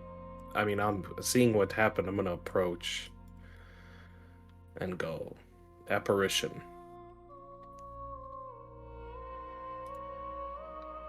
Because he's complete denial, so he just approaches and just says apparition to the ghost. And the ghost looks at you. Oh my god, so sorry guys. Serena looks at you. Okay, hang on, we need to give JC a sec, because he's bamfed. Sorry. I'm going to run and use the restroom real quick, if that's okay. Yeah, no worries. This is a spooky session. Spooky, yeah, that is because of me. I like spooky. Sorry, guys. Give us 2 minutes. We're just going to pop back to just chatting. I know this is probably not a moment. No, that's the wrong just chatting. That's my other one. Oh, yeah. Hang on. We've lost JC, Here so we we just go. need a quick sec to get him back. I am back. I don't know what the hell happened, No, that's okay. but Solar flare, you know. I've never panicked more than when all of a sudden my screens went dark, my keyboard went dark, my mic went dark, but my computer was still on. But we're good. I'm back. I don't know what I missed. You're okay. Could you join back into Video Ninja for me? Oh, yep, sorry. That's all right. Because I saw your camera go and I was like, oh, maybe he's stepped away. And then I was literally just DMing you on Discord like, yo, you left. Are you okay?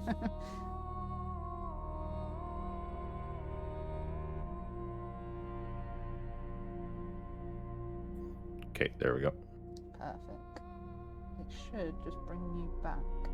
There you go. Welcome back. Cool. Lovely. There he is. George just popped to the bathroom real quick, so we'll give it 2 seconds. So, what was the last thing that you heard? I'm back. Huz said that he was going to see us protected. Okay. After that, his sister put her hand on his chest said that she loves him, and she disappeared. And we're now with Valan talking to Serena. And Serena looks up at you, Valan, and kind of takes you in for a second. Just above table, would you and Serena have ever exchanged photographs? Would she know what you look like? Or is it just purely... Probably sketches, I would imagine. Sketches. Okay. You know, because I certainly didn't have a camera, so... Okay. If such a thing existed. Okay. No, that's fine. So she looks up at you and goes, Valan, is that you? He sighs, he goes, yes. Apparition that looks like Serena. It is. Oh, Valan, you're more beautiful than I could have ever imagined. I remember when we first started talking, and I couldn't believe that I felt such a way and such a pull to someone that I'd never actually seen. But I need you to know that they found me. Somehow, in some way, they figured out where you'd gone, and it was quick.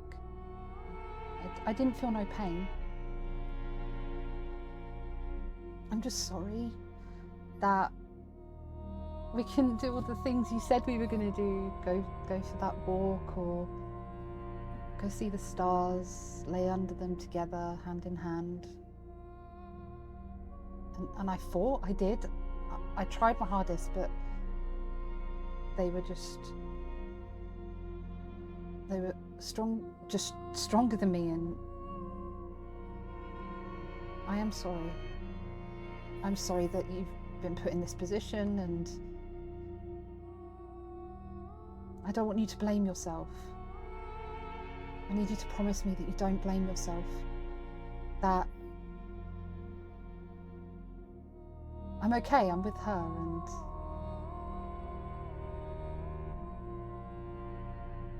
I wouldn't have changed anything about us meeting ever.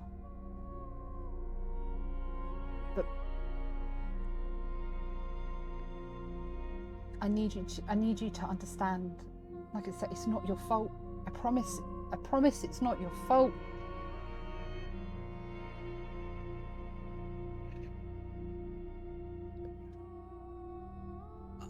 And I think he'll say, no. And I think tears will start welling, but I want to know, can I roll insight to see if I believe that this is this is true? Okay. Come on, don't fail me now. Oh no. That's bad. With the... It's a kind of a sense of denial you feel. There's no way you were safe. You knew what you were doing. You covered your tracks. You rethink every single step of you leaving your home to where you are now. There was no way. I hid the letters. I did everything. But there is something in you that knows what she is saying is true.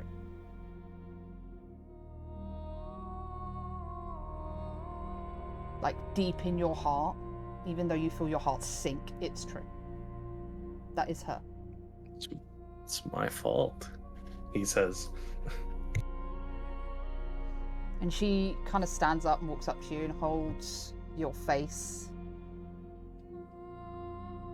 in her hands. You feel her warmth, her love kind of like wash over you.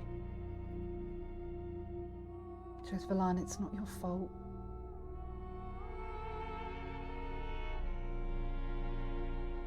My life was better with knowing you. My life was better with having you in it.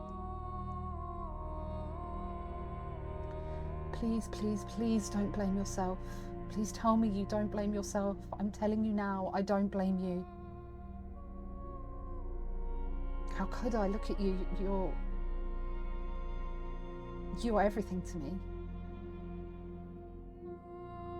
So please, please, please don't blame yourself. Tell me you don't blame yourself. He just says, I'll make this right. And then he tries to grab her hand, but obviously he can't because it's a ghost, so...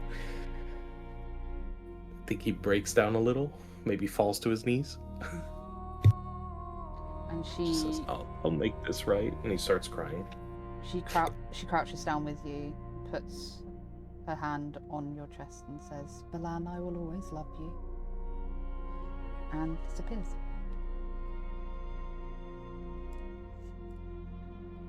It's cold. What you doing to us? It's cold. Carmos.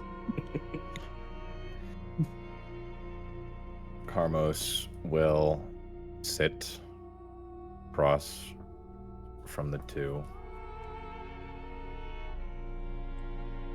I know you're dead, my love, but you're not my boy.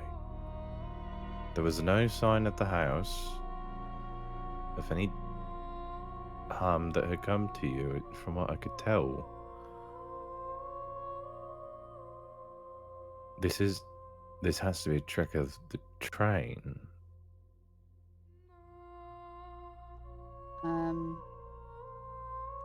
And the little boy is looking at your son is looking at your wife. She kind of, he's like eagerly looking up at her, and she looks down, she smiles and nods, and he jumps out of his seat and runs around and goes, Daddy! Daddy, Daddy, Daddy, Daddy! And gives you like the biggest hug ever. Hi, Daddy! I'm okay, I promise, I'm with Mum. I don't really know what happened, but I know that the batman took me, and it was really scary because Mummy was on the floor and she wasn't moving, and I was screaming, Mummy, Mummy, Mummy. I didn't know where you were, and these men came in and were talking about something, and I can't really remember, but then they told me that I had to go with them, and they had like pointy sticks, and they jabbed me a bit, and I got scared, and I'm sorry. I probably shouldn't have gone with them. I should have waited for you to come home, but I went with them, and I'm sorry.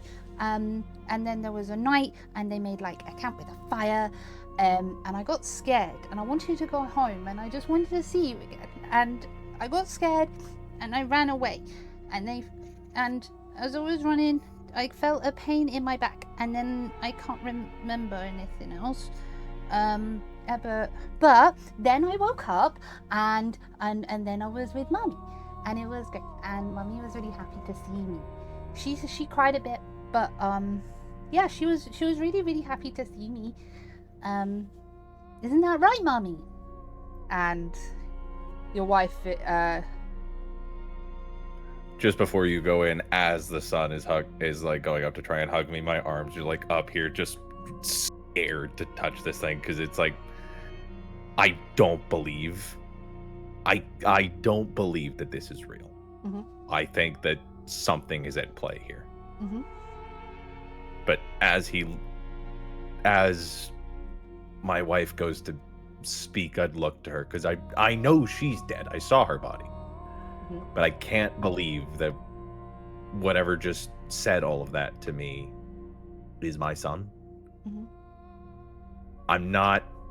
There's no tears. It's just panic. Mm-hmm. Just while I listen. And your wife looks up and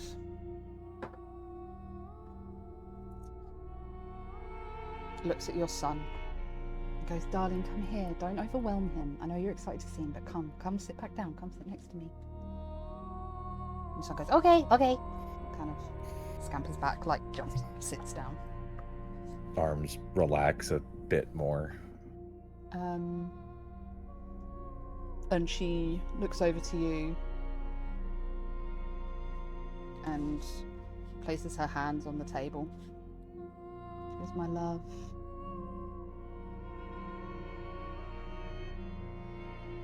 That day,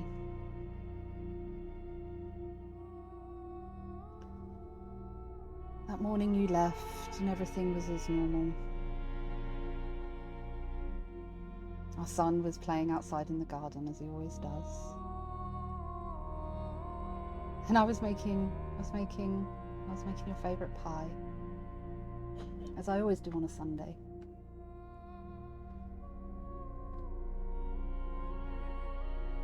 And then these men turned up, and everything happened so quickly.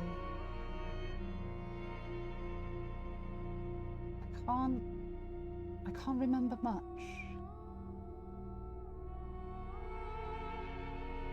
I remember our son screaming.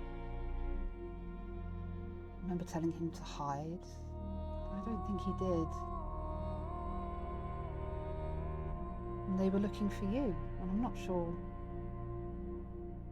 why. I know you've done dodgy things, shall we say, in the past, but you've never had trouble brought to our doorstep. Not like this.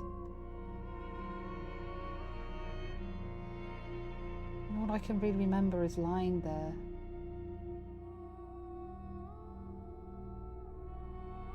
and watching our son leave with them. And you weren't there. And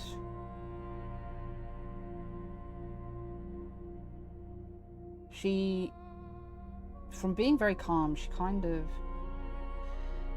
you see her face drop more to anger. Why weren't you there, Carmos? Where were you?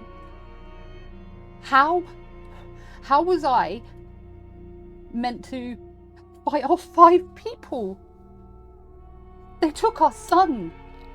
Our son is dead because you weren't there.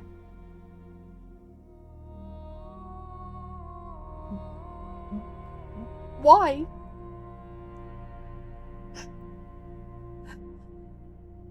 Why weren't you there?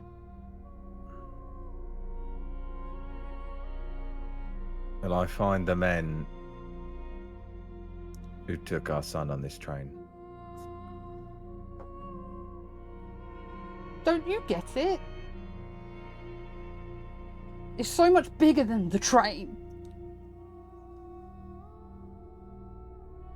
I'd like to insight check that. Like I'm fighting between the reality of what I'm seeing and the reality of what I feel. Mm-hmm. Go ahead. 23. That is your wife and that is your son. Hands would just ball up, just white knuckle, just grip. And she looks at you again and goes, why weren't you there, Carmos? This is on you. I know. I'm going to make it right. Or are you just going to do what you normally do? Run off. Leave everyone to fend for themselves while you go do what you want to do. And cost people their lives. I was going for food. I was hunting. I was working. That's all it is with you, isn't it? Work, work, work. You never think about anyone else but yourself. This is on you. We are dead.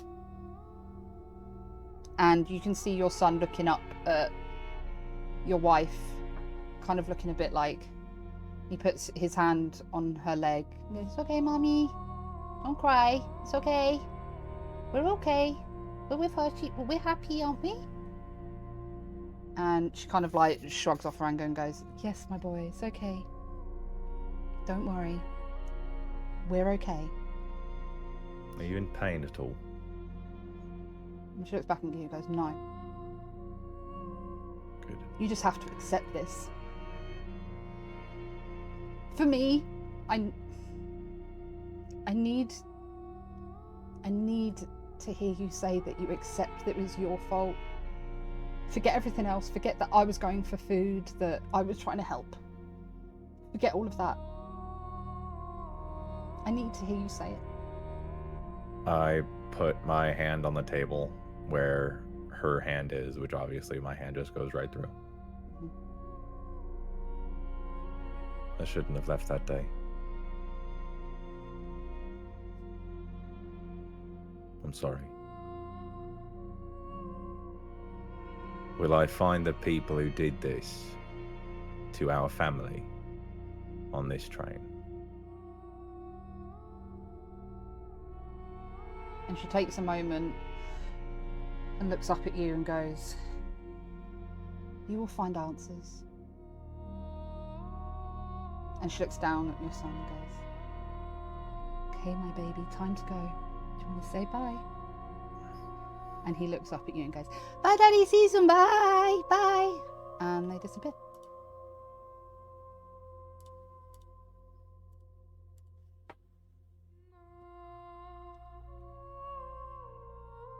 The table? Fuck you. Shit. That was Okay. above table, yeah? Yeah, I was above table. Mhm. Uh-huh. Carmos would just kind of sit there looking to where the souls of his family were. And he would look down at his hand at the wedding band on his finger. And he would take a big deep breath and get up from the table. Look at Huz, look at Valan. We don't have time to mourn. We have work to do.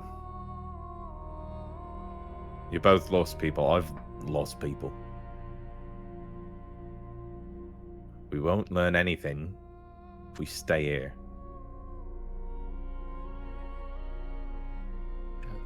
I think Valan will stand up and sort of wipe his face and then step back and say, "No, it's a trick," and then walk away real quick into the door. Fair enough. I stand up, use my sleeve, wipe my tears, and I say, "Yeah, you're right. Let's get going.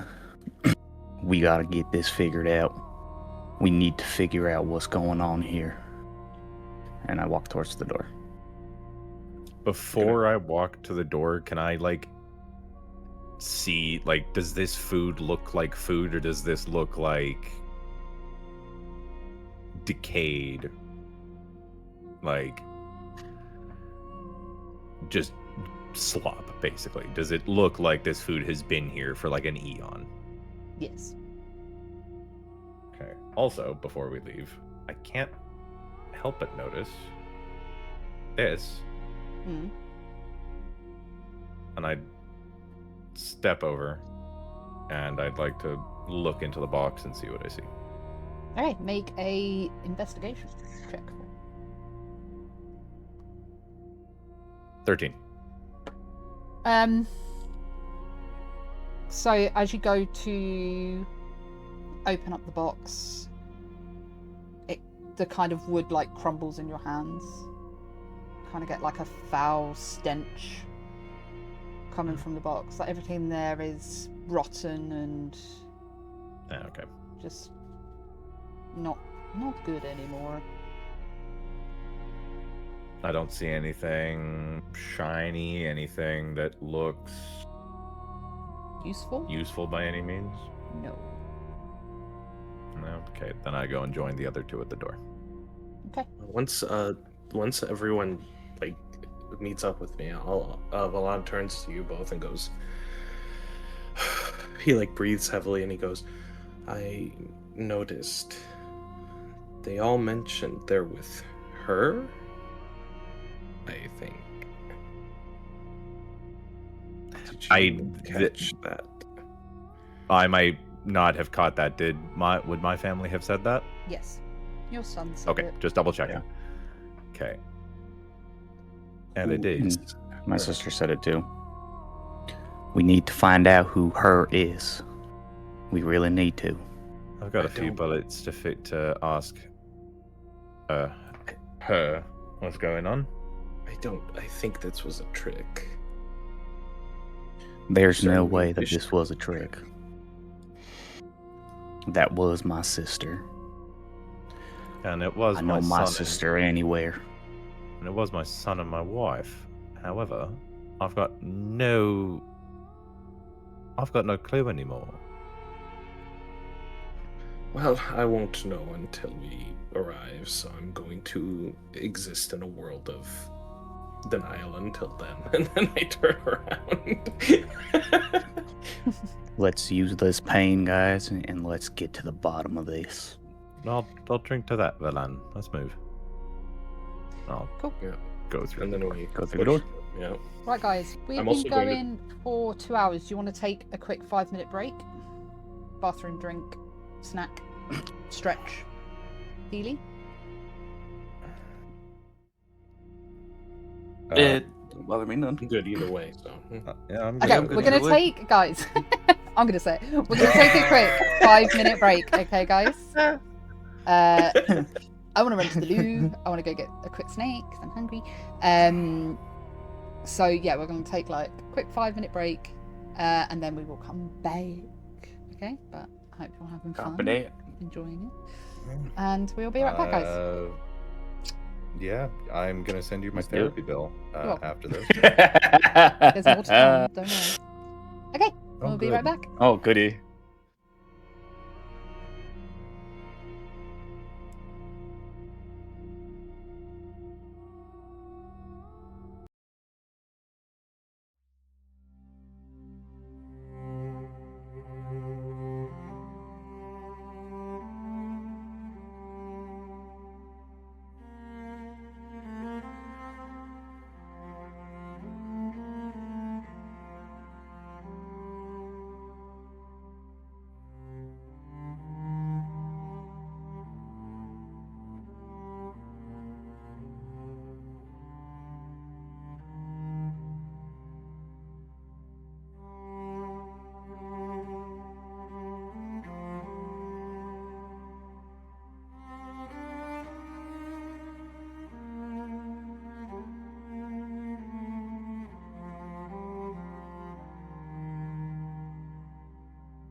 Hello, lovely beings. We are back.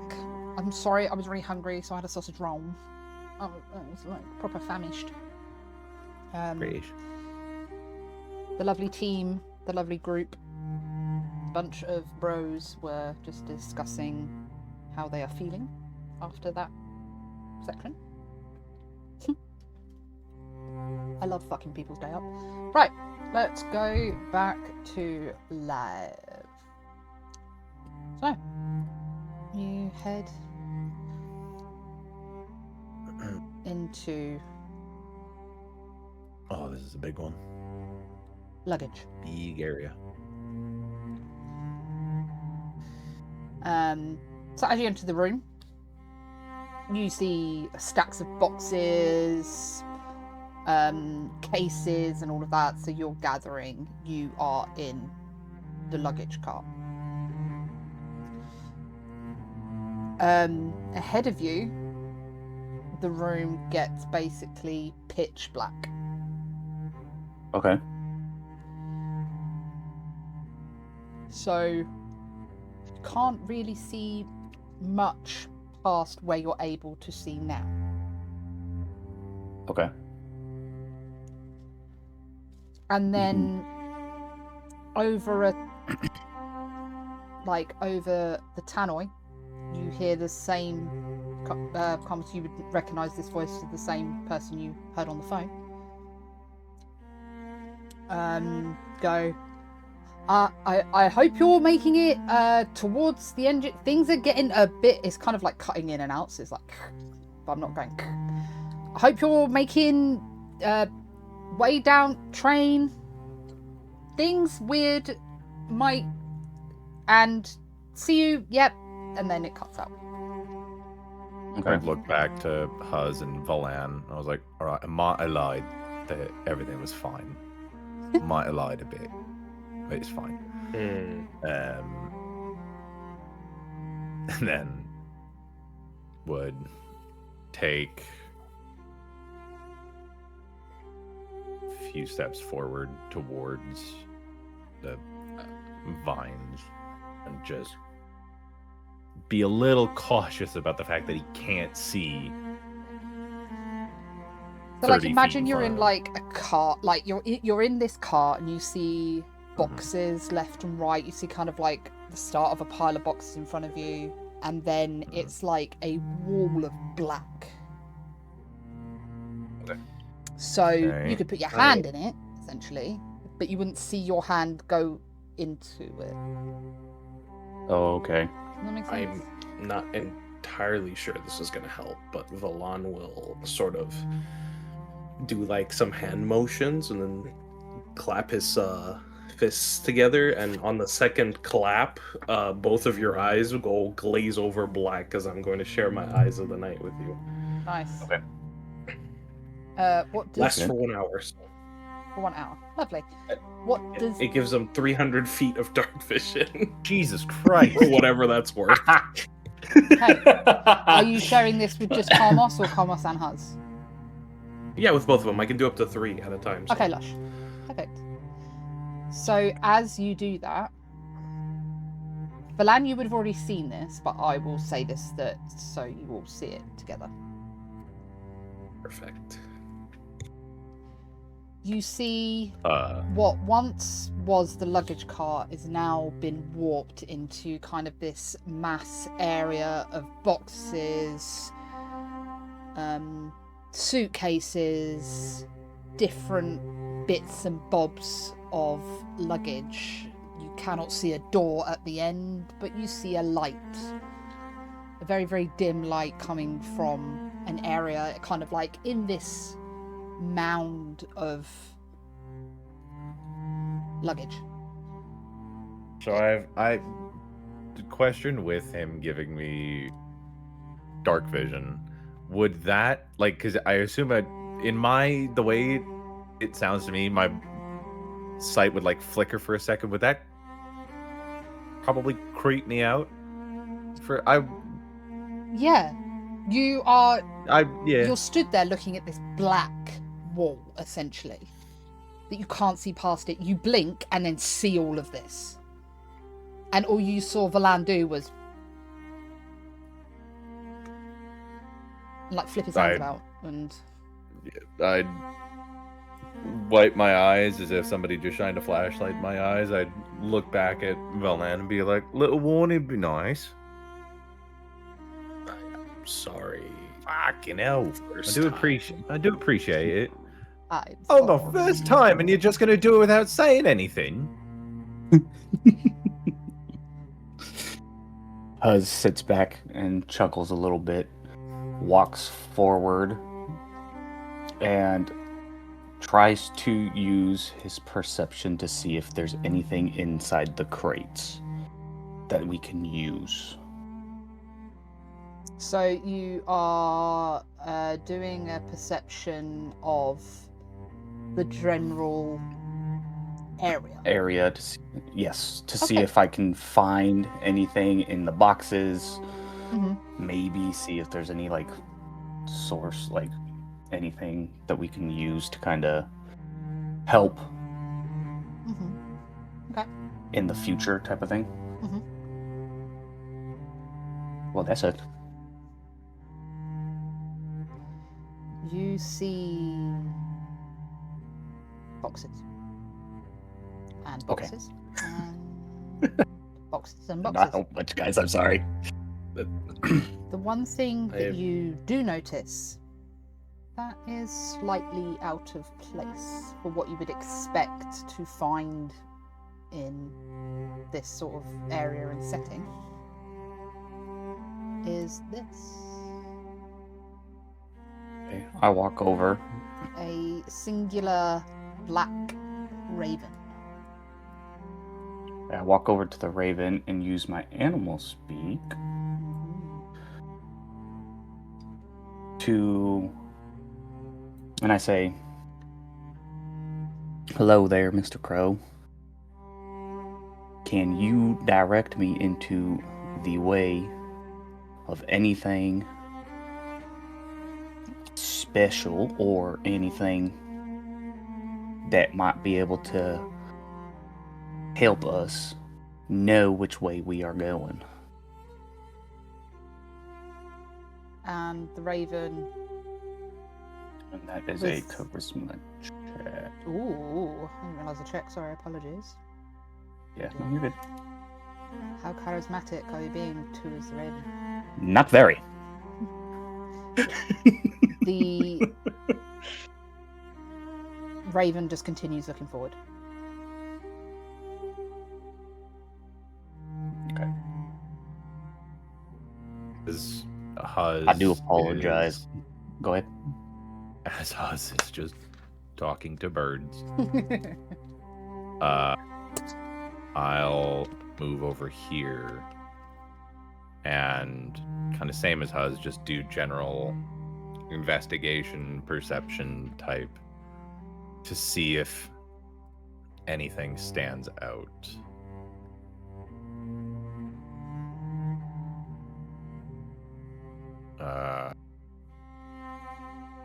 So do you want me to do an investigation check or perception check? Perception. E9.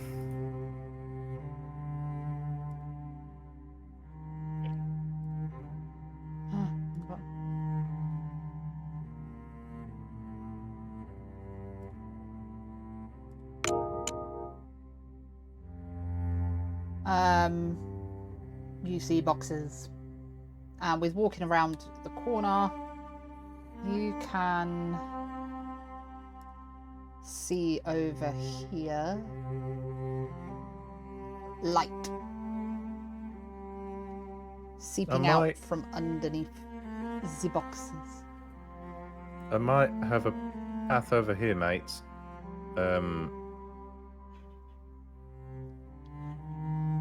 That's about. Unless you two have some idea, you've at least got some direction. And I'll start walking towards. Start towards walking the light. towards to where Yeah, as I walk, Armos was. can I take the search action as I walk? Mm-hmm. just to generally look over the entirety of thing. Really more looking for motion than anything, but whatever catches my attention sort of situation. If that's okay. Huz and Valar, what is your passive perception? 19. Passive perception is 16. Kamos? 13.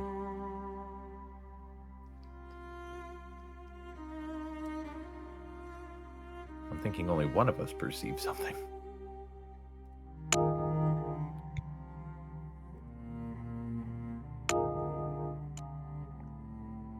Okay. So, Valan, as you turn the corner and you're kind of like essentially like looking around trying to figure out what you see or if there's anything useful or anything like that, you spot another raven over here. And as you turn this corner, I need you to roll for initiative. As you turn this corner, and with Valan's passive perception, a shadow kind of like forms itself in front of you. I think he'd just be like, shadow ahead. Shadow And that's what he yells out. Out of 7. There's a better initiative, 19. Oh, All mine. do this earlier. 14. Sorry. Hmm? 2 6.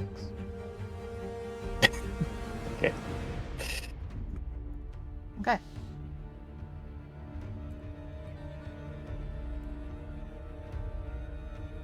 Okay, first up is Carmos. Carmos will turn to the shadow and will take a shot. Okay. Natural 20. Okay. So I am going to declare this as a hidden roll. So this is, hold on. So Did you want to critical, explain so- to everyone who's watching what that means? yes, so I have a maneuver called Liar's Dice. When you make a damage roll with a ranged weapon, you can expend 1 risk die and declare it to be a hidden roll. Roll the damage in secret and declare any total you wish. The GM has the option to call your bluff, in which case you reveal the damage dice you rolled. This has different consequences based on whether or not you lied. If I lie, the damage I deal is halved. If I told the truth, the damage I deal is doubled. If the GM doesn't call my bluff, I use the total damage that I declared, even if I rolled a different total. So, What do you declare? just to confirm,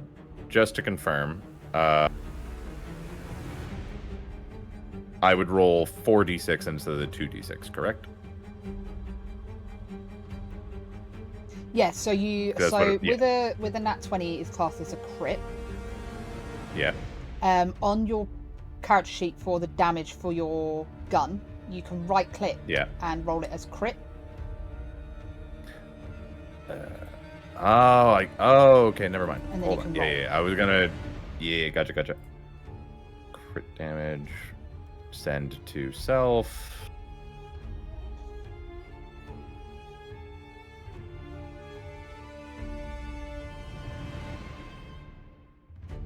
Okay. 15.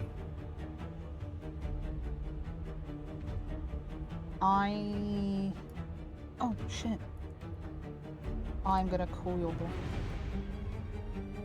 Am I lying or am I telling the truth? You're lying. I am telling the truth.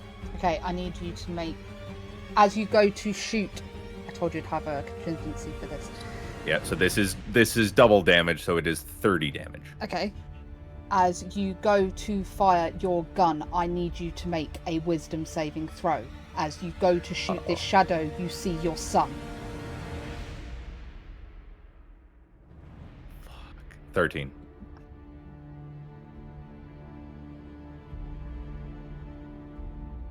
Do you take the shot at your son? You are looking at your son. Do you take the shot? You believe and you know that is your son in front of you. Do you take the shot? Yes. You take the shot. Yes. Okay. How much damage was it? 30. So, as you shoot your son, he turns around and goes, "Dad! Huh?" And as he goes to say hi, you shoot him straight in the middle of his forehead, and his body collapses to the floor. That is what you see. Fuck. With That's not my son.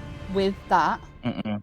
because you failed the wisdom roll, you are now classed as incapacitated. You will skip your next turn because it's pure grief that you have just domed your son in the head, essentially. Mm-mm. Okay. Sounds good. Damn. Okay. And as the Okay. sound of this shot ricochets off in the room, there's kind of a moment of silence. And more friends Fuck. make themselves known.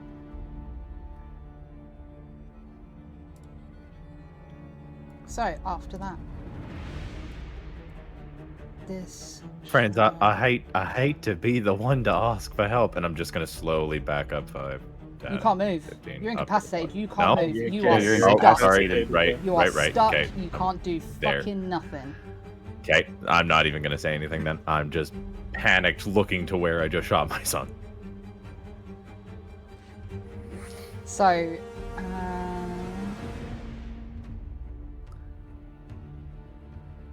this guy is going to move up to here.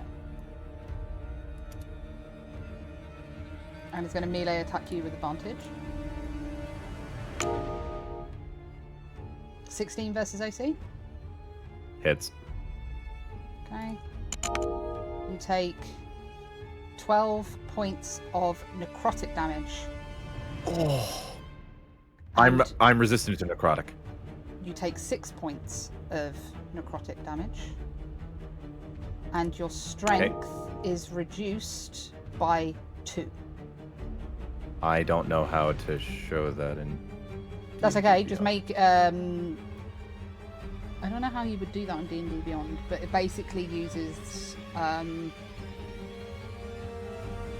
something called Strength Drain. So it's reducing your strength score by 2.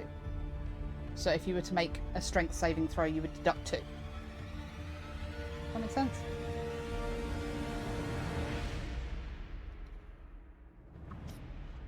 There we go. That's how I'll know. Cool. Lush. Lovely. I think that means my modifier would be -3 then? Mm-hmm. Fuck. Okay, that's Uh-oh. fine.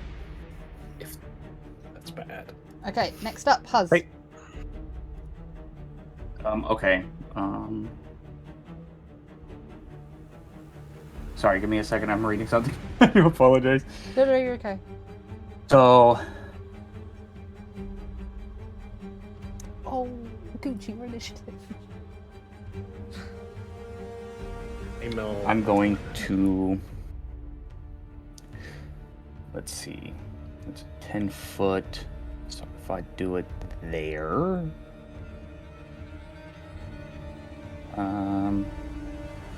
Carmel should not be hit. I'm going to move 5, 10 forward, and I'm going to summon my wildfire spirit, which with wherever I choose to spawn him within 10 feet of the spirit, other than me, when it appears, must succeed a Dex saving throw of 14 or take 2d6 fire damage.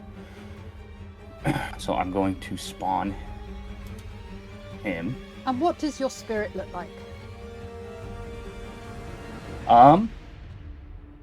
It is going to. Is it a bird?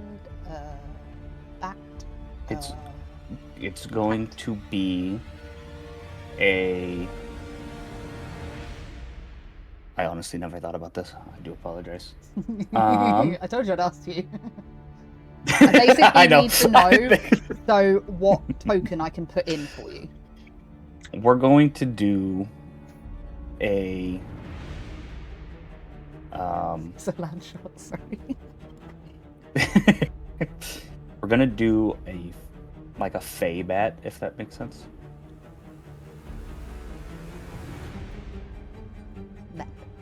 There you go. That's yours.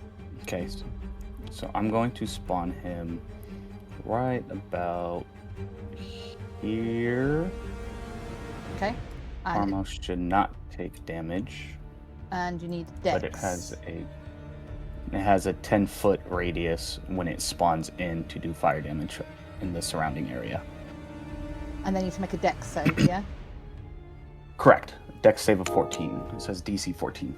Okay, the Shadow Mastiff makes it with a nat 20. And the Okay. Shadow... Oh, don't do beyond work, please, for the love of God. Fails with a 9. How much damage? Can you give me that? Do I just do... I'm not seeing any dice to roll for damage. I do apologize. It's just a 2d6 fire damage. So in the bottom corner there's like a red die. So click Dice. that and it will bring up, and then look for Add D6. d6. And then click D6 twice. Okay, I'm rolling now. Yeah. Gosh. And let me know what it was. It's a 6. So halved is 3. So the Shadow Mastiff takes 3. Shadow TC takes 6. Okay. And does your fire spirit move on? Does it get its own turn, or does it move after your turn? Does it get its own action? Does that make sense? Yes, it does. Cool.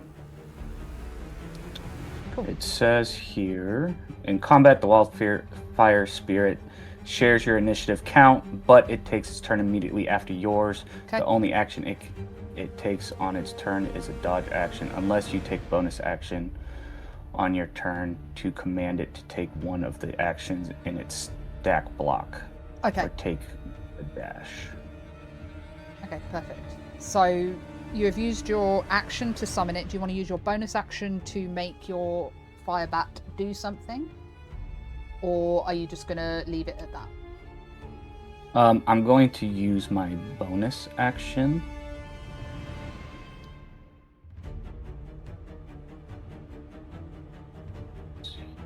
It is a 1d6 plus PB fire damage. So I'm going to use my bat and attack the Shadow Mastiff because it has a range of 60 feet and use the Flame Seed on him. So that is a 1d6. There you go. And it rolled a 6. Okay. Lovely. I don't know what plus BP. BP. Proficiency bonus. Oh, okay. Oh, I thought you were saying BP, like Bravo Papa, not Papa. No. Bravo. Nope. Sorry, I was like Proficiency BP. bonus fire BP. damage. So equals your bonus.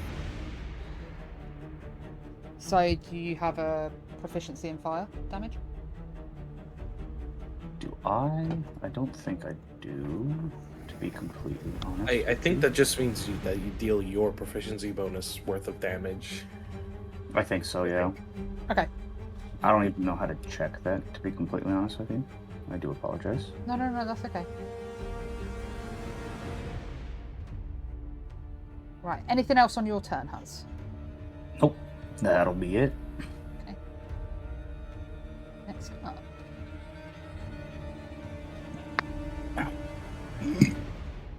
Wait, I gotta change his name. I wonder what it'll be called.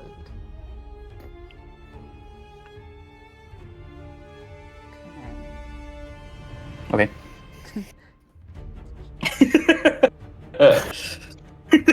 You thought I was joking.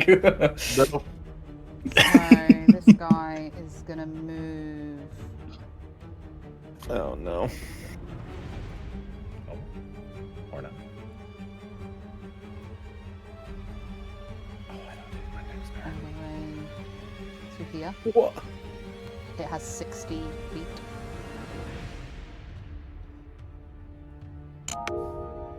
With a 24 against you, Balan. Oh yeah, that hits. Oh yeah. Can you make me a Constitution saving throw, please? Absolutely. 14. Oh my god. Okay. And you are going to take 20 points of necrotic damage. Oh, Jesus. And that is the end of its turn.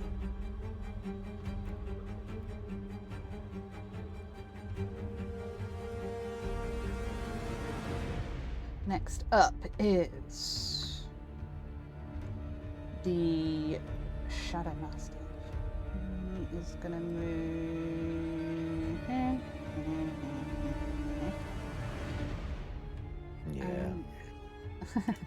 Is gonna roll with advantage to bite you. 22 versus AC. Yeah, you know that hits. So you take 8 piercing damage, and because you can't make a, can you make me a strength saving throw, please? Yes. I'll just roll it like this because D&D Beyond is gonna do it differently. So 14, we'll say -3 because I think that's what it would be. 11. 11. You are knocked prone. Awesome. Sorry.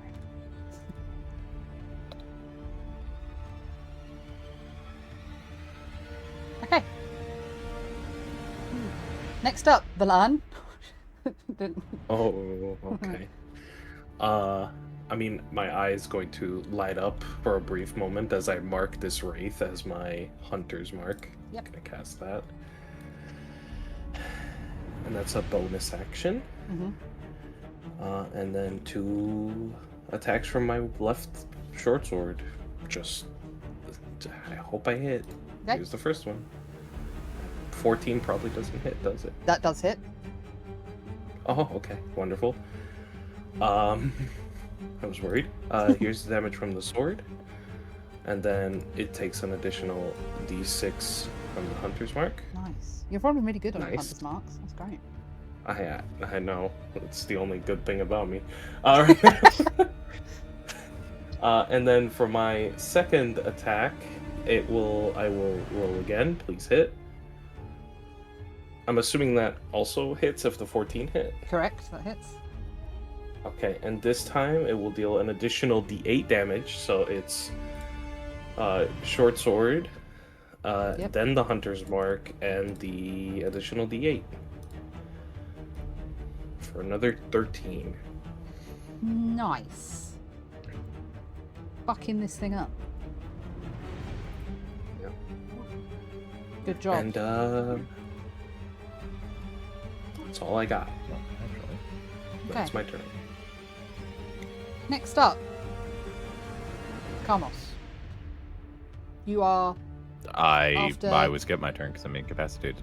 Yeah, sorry. That was, bye. Also, I did figure out how to do the ability drain because it drained my strength by 2. Yeah.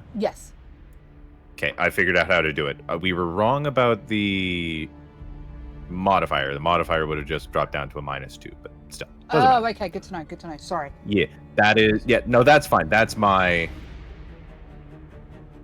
mess up. But we have it figured, so we're good. Perfect. Okay, next up is... Hello. Oh, Deanne. There's Shadow. Let's see.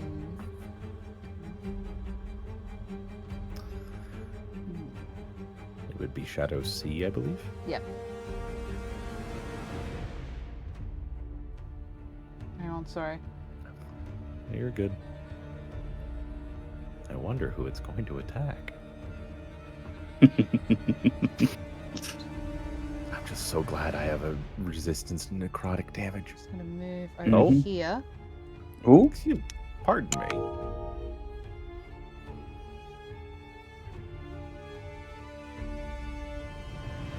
No, that's wrong. This one.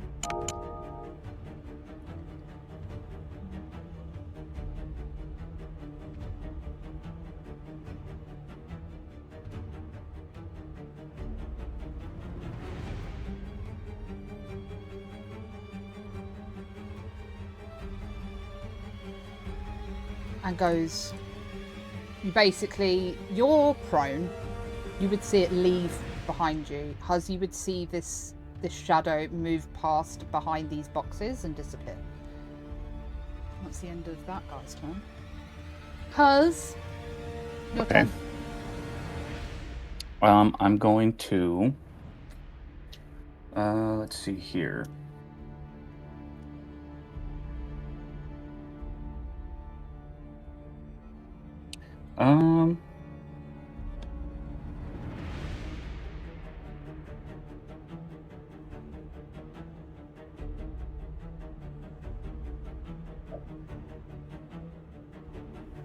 He's too close.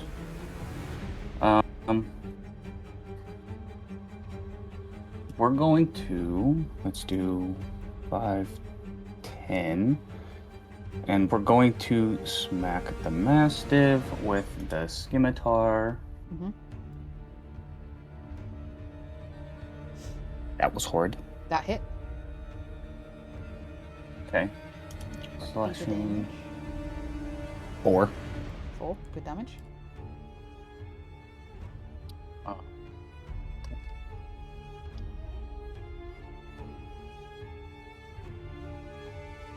That will be it for that one.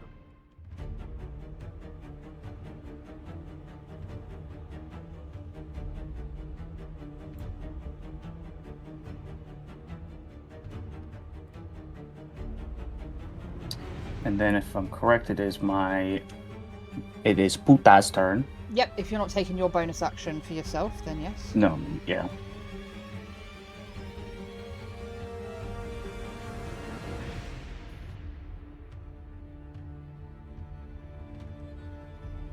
So I'm going to go and take Puta. He's going to use fiery teleportation up to here, which Nice. then will cause the Mastiff to take fire damage of... Let me double check. So it needs to do a dex saving throw of 14 or take 1d6 plus 3 fire damage. It makes the check. Okay, so it passed it. Mhm. Okay. Do you want me to still roll the d6? Because it said if Okay. it makes Oh, the yeah, check. yeah. If it fails to check, it You're takes good. damage. Yeah. And then that will be that turn.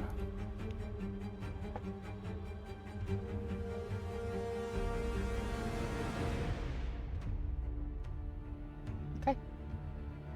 And that's it for you, yeah? Correct. That is it for me. Okay. Next up is the Wraith.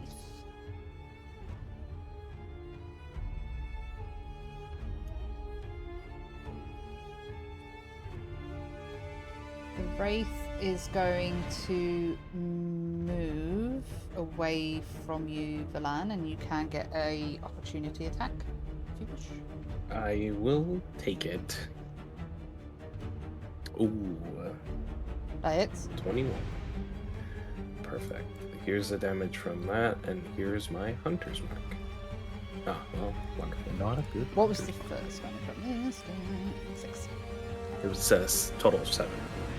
Cool, perfect. Really, thank you. I'm just going to move up to Huz.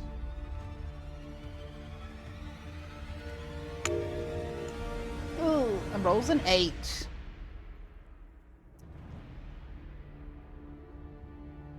And then is going to move essentially into you, Huz. Oh, And okay. I don't Oh. like take that. 3 points of force damage as it ends its turn Oh, fuck. inside you. Oh, fuck. Okay. Okay, next up is the Shadow Master. Who is going. You said how much to- damage did I take? Sorry. You took 3. Okay. The Shadow Mastiff is going to bite you, Huz. With a 23. You Hits. take 8 Getting points some of damage. good Can you make ones. me a strength saving throw, please?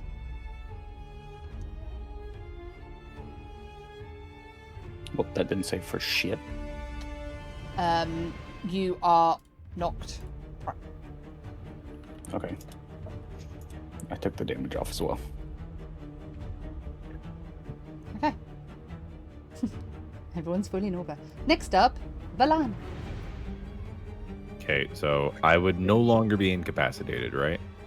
Yeah, so at the start of the next round, because you're top of the initiative, you will not be incapacitated, but you are prone. Right. Will that be my turn to get up from being prone? Or would you do that as an action? A prone creature's only moving option is to crawl unless it stands up and thereby ends the condition.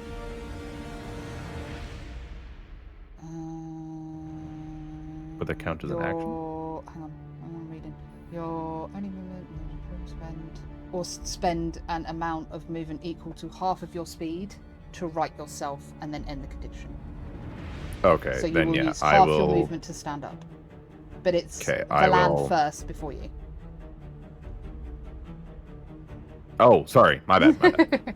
It's okay. Do not My worry, I will rescue you. Okay.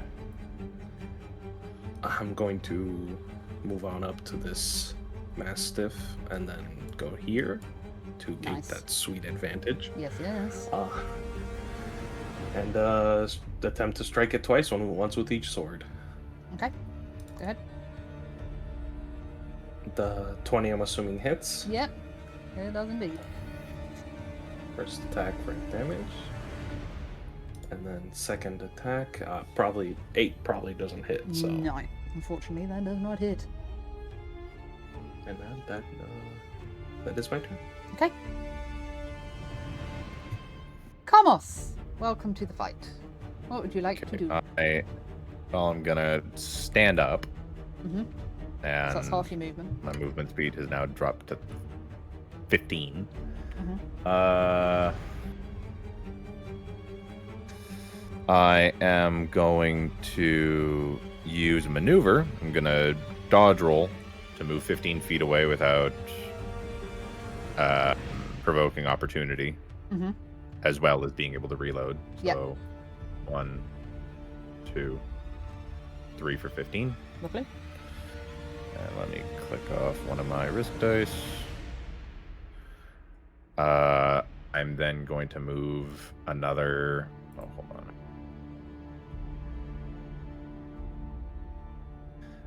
Oh, fuck, that didn't work. And then I'll move another 1, 2, 3 for 15. Mhm. Take aim with my revolver. Mhm. The Mastiff. Okay. 16. That hits. That is 14 damage. It's dead. Good. How do you kill it? Which it would be facing Huz, right? Yes. it would go through one temple, through one eye, through the other eye, and out the other temple. Lovely. And the doggy goes, "Oh!" and dies. And then would For I have children seen and where that? dogs. Don't you dare! Would I have seen where that other shadow or shade went? At the time you were laid on your back, so no. Okay, then I'm just gonna point my gun at Huz because I know he's got a wraith in him. Because I'd have seen that. Man. He was right over me. I'm not gonna shoot. Can I hold? Actually, can I hold my attack to shoot for when I see this thing, if it comes out of Huz? Yes. Okay, then I will hold my action for when I see the wraith. Okay. And I still have a bonus action, yeah? Actually, using a healing potion. Bonus action or action? Bonus action. I want to double check that one quick. Bonus action? Mhm. Okay, then I will use one of my 2 potions of greater healing Mhm. to heal. Okay. 4d4 plus 4.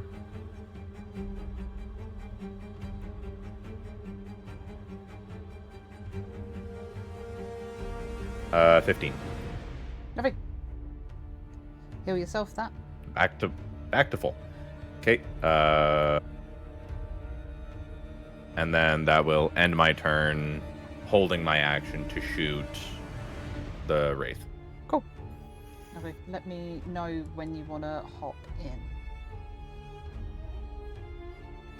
So, Let me know. Let me know what, sorry? I said I'll let you know when to hop in. In terms Okay. of, When to roll. yeah. Okay. Sorry, they built me in lane. Thank you.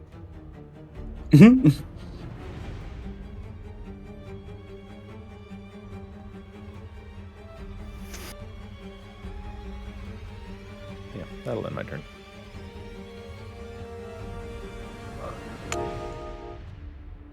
So, as you've moved back, Kamos,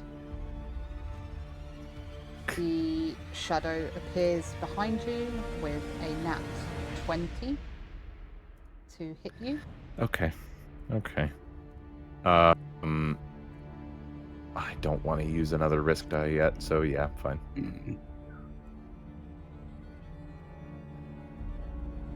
Right. There we go. And you take 13 points of necrotic damage. Halved is 6. Doing it. Okay.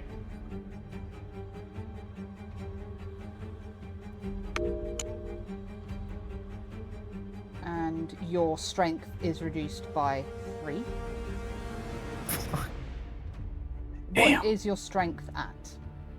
7 currently, Okay. but minus 3, 7, 6, 5, 4. Cool. So with the other one, it's at 4. Now it is at 4. Yeah. Okay, good. Okay. So I'm gonna take the marking off my name because I no longer need it because I know how to do it now. But yeah, cool. Okay. Lovely. Next up, Huz. Okay, so as I get back up, That's half. your I'm movement. going to use a potion of healing. Okay. I'm only using 1. And that's what? You gain 4d4 plus 4 hit points. Yeah, whatever the potion says it gives is what it gives. That makes It sense. is Yes. 4d4 plus 4. So, let me see. Sorry, I'm trying to figure out how to roll that. So 1, 2, 3, 4. So 13. Plus 4. So 13, 17 in total. Okay, so there's that. Okay, and then I'm going to use a bonus action. Actually, I'm gonna end the turn there because don't think I can get my wildfire spirit that far. And your bonus action was used to heal. Oh yeah, that's right. So only you have an action. Yeah. So then I will do.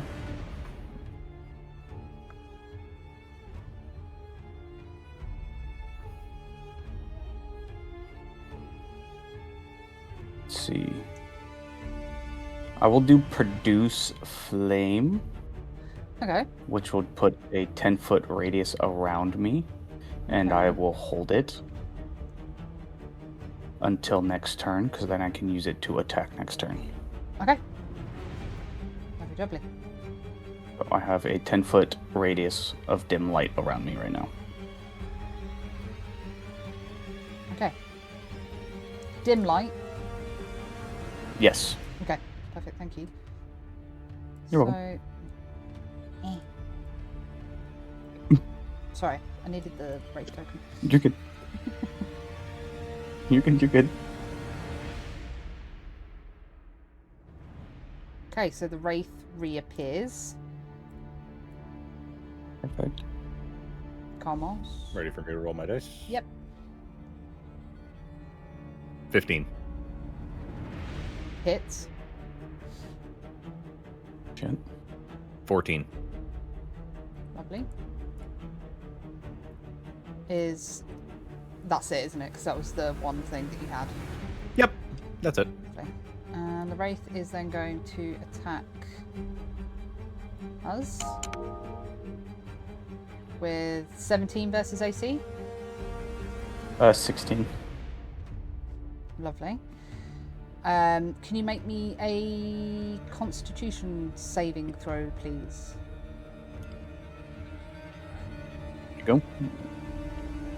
10. Okay, so you failed the save. Mm-hmm. You take 17 points of necrotic damage because you failed the saving throw. Your hit point maximum is reduced by an amount equal to the damage taken. Okay. So you take 17 points of necrotic damage, and your HP is reduced by your max HP is reduced by 17. Okay, so do 17 damage taken, and then my max HP is lowered to. I'm trying to figure out how to do that. Sorry. If you click Max on hit HP. points, and then you can do override max HP. Okay, override max HP. So you said it's down by how much? 17. 17. 17. So that leaves me with. Sorry, give me a second. 21 hit points in total. So Okay. you had 38 minus 17 would be Yeah, it's 21 at 21. hit points. Yep. Um, So I'm at 21 max HP now. Yep. And how much health were you on? I'm at 12 health right now. Okay. You've just to let you know, you've healed, not damaged. Did I? Yeah. Your character says it's thought a I took 29 damage. out of 38. I shouldn't. Because on my side it's saying 12 out of 21 right now. Oh, maybe it's just my side not updating. Don't worry. Okay. And that will end the Wraith's turn. Next up is the Lamb. Oh boy. What to do? That is a question. I think I'm going to step this way, this way, this way, this way, and then I'm going to Searing Sacred Flame, the wraith that I hunter marked. So Okay. it needs to give me a dexterity saving throw. 14. It hits 13. Oh, yes, it failed. Okay. So then it takes 2d8 radiant and 1d6 hunters marked. Lovely. Roll of 16. Is that total? Good damage. Yeah. Or is that Yeah, total 16. total 16? Lovely job there. Anything else from yourself, my love? No. Okay. Next up, Kamos. I'm gonna shoot once at the Wraith. Okay, 28, that hits. 14. Lovely. And then I will turn to the shadow behind me. hmm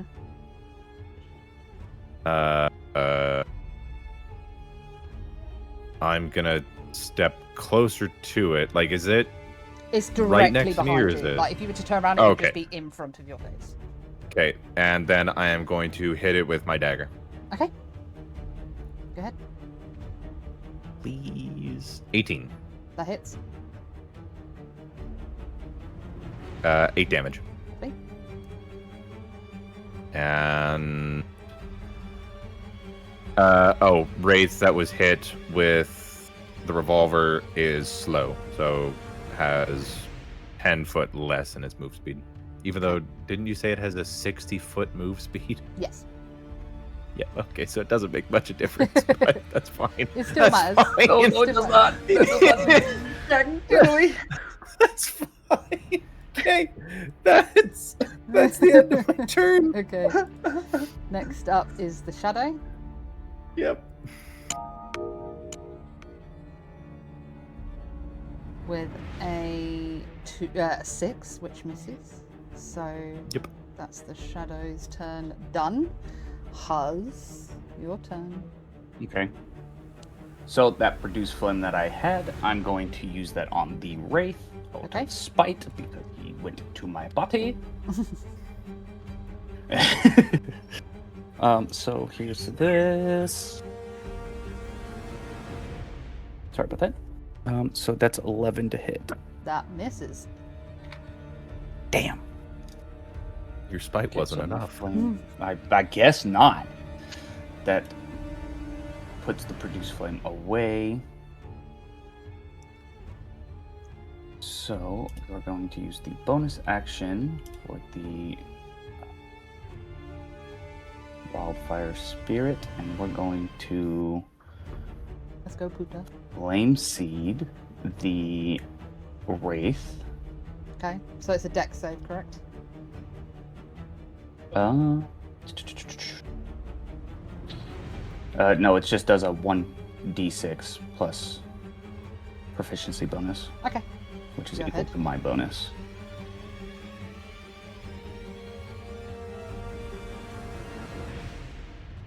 That did jack diddly shit. What did you roll? Who? How do you want... It was on 2 health. How do you want Puta Yes. Well to done. kill this? Wait,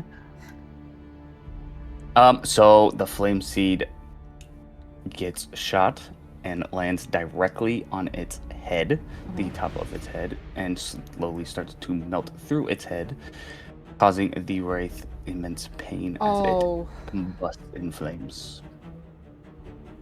sorry, it's not dead. No! Tease. You did 2 damage. It has resistance to fire, so it's halved to 1. So Wow. the wraith is on 1 HP. Wow! That's awesome. That's fucked up! That's so funny. That's beyond fucked up! Next up is the wraith. Oh, now he's back as a vengeance right now. That's awesome. It's going to hit you.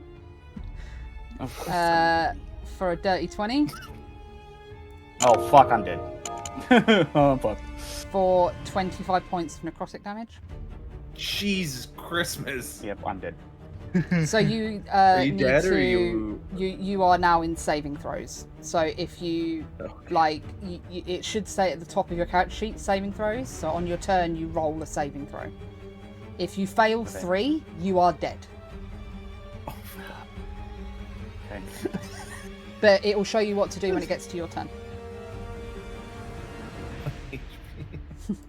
Next up, Balan. Do I do any Okay. damage? So you've just seen this race basically pull out its hand and pull Huz up by its throat and then drop him to the floor as you see this necrotic aura fall across his body. And he is kind of laid there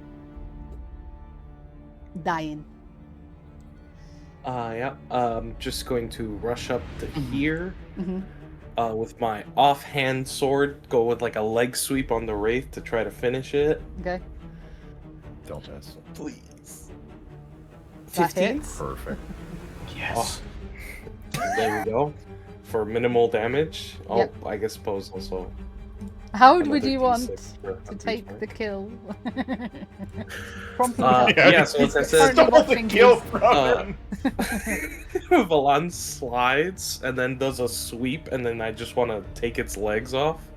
Perfect. You know, with the sword. And it kind of screams and screeches. It kind of like falls into like nothingness and is gone.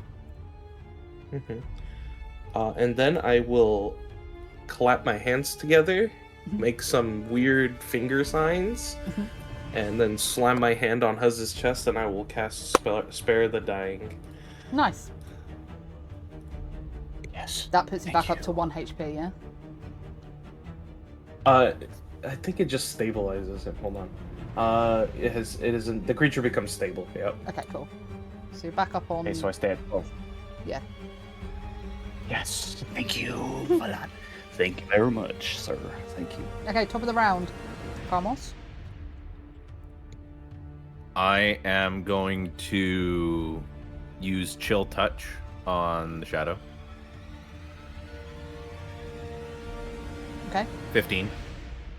that hits. It has resistance to cold. It does necrotic damage. It is immune 14 damage. to necrotic. Fucking bitch. Not you, the thing. Okay, then I would recognize that it does nothing. Yep. And I will just swing with the dagger. Okay. And Which that misses misses. 11. Sorry. And then in my panic, I'm just gonna yell, "Help!" and pass the turn. Okay. Okay, the shadow is going to attempt to hit you again Uh-huh. with a 7. So it Misses. misses. Huz, your turn. Okay, fuck. We're going to... Fuck, I don't even know what to do right now. I mean, I have a suggestion, but I don't want to metagame. A suggestion isn't metagaming is more I mean, knowing where no, the enemy is my- and going stand there before the fight starts. Nah, I gotcha, Do you know gotcha. what All right, my only suggestion: hit the fucking shadow. I mean? yeah. I yelled help for a reason. Sen puta. The- Ah. Puta madre. Fire. We're going... What's the Going movement to speed cast- on your spirit? my spirit itself, it can Yeah. teleport. So Oh, never mind then. it can teleport up to 15 feet of unoccupied space. Yeah, Carmus has also Unoccupied shot space. bullets at you over and over and over again. So. I have shot bullets next to him over and over. And And it laughed also when you got can, covered in viscera, move. so. Just saying. You want to help him? Yeah, but none of the bullets hit. I'm going to cast a level 2 flaming sphere. Flaming sphere, Flaming sphere. Okay. which is a 60-foot range, but it's a 5-foot radius. That would hit Karma. Okay. So he would have to make How a much- save hold on. and so on and so forth. What's the save for? It's an unoccupied space that I'm throwing it at. I throw it into an unoccupied space. Oh, is it a flaming sphere as in a summon? No. This is a... So it says, a 5-foot diameter sphere of fire appears in an unoccupied space of your choice within range and lasts for the duration. Any creature that ends in its turn within 5 feet of the sphere must take a dexterity saving throw. The creature takes 2d6 fire damage on its failed save. And I'm thinking of putting it about here, in this area here. So that way it okay, I'm with shouldn't you, hit the camera. So it's just it's a ball of fire, essentially. Yes, a 5-foot ball of fire, pretty much. Okay, I know this So it needs isn't to do a right, big but ball this is what I'm going to use to... Okay. Kind of. Fire snake Pick sounds the- sick, though. Fire sphere. Snake. So it needs to do a dex save of 14 in order not to take damage. Okay.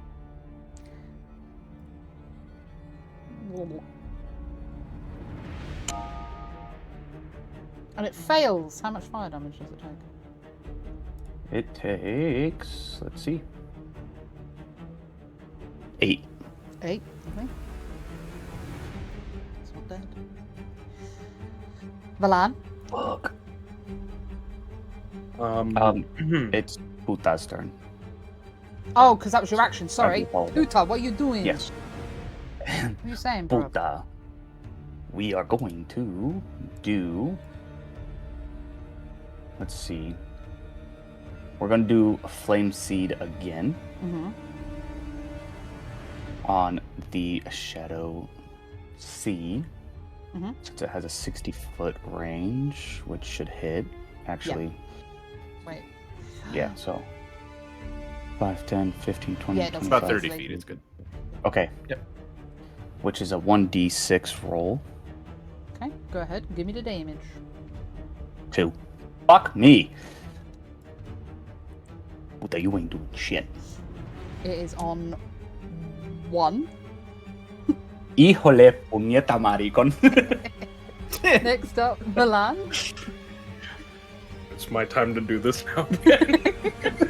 If you miss, I'm gonna die. I want to run up to it, super cool, and do like the double swing again. Does he? Does Valan I need to will make a slip dex away. save for walking next to the fire sphere? Oh no! If Yes. this kills me, 17. I think you're I safe. believe you should be safe. Let me double check. I do apologize. I think you said the dex save was I think 14. Yeah. Yeah, dex save is 14. Yeah, you're fine. Right, first attack. Oh no! That misses. All right. Second attack. That 14? hits. Oh, here we go. And then with a 6 damage. How do you want to dispose of this troublesome shadow? Yes. Yeah, so he runs up, like sidesteps the flaming sphere, looks back at Huz, and then without looking at the monster, just goes for a cut, misses completely, looks at it, and then just stabs it. With I love the idea of swinging without looking at missing it by like a meter and thinking, oh, hold on. Wait, why'd you Yeah, look at and then me? just stab it unceremoniously. And that pulls you guys out of initiative. Well done. Oh. I got a bit dicey. And I believe Puta has another 35 minutes Okay. of being gonna- summoned. Yeah, that's fine. Move over here, just lean down, hands on knees, just panting, feeling weak. Also, another question since it drained my stat. When do I get my regular strength? I was just about to ask, how do I get my health back? The reduction lasts until the target finishes a short or long rest for you, JC. Oh, so I'm just stuck with 4 strength. Do you want to know something funny about a shadow? If its strength Yeah. drained you again and did enough, if Yeah. your strength hit 0, you would have died. Shut up, really? Hmm. Yeah, Damn. I was holding that piece of information in my head and being like, please don't let it drop to 0 because I know he's gonna die. That's so funny. For the Wraith, must a hit maximum reduced by amount equal to the damage taken. The reduction lasts until the target finishes a long rest. If the target Okay, so dies, you this have- effect yeah. reduces its hit point maximum to 0. So you have to long rest, which you won't be able to do. Okay, so Yeah. Gonna suck down a potion real quick, don't mind me. So this Wiki will City. count.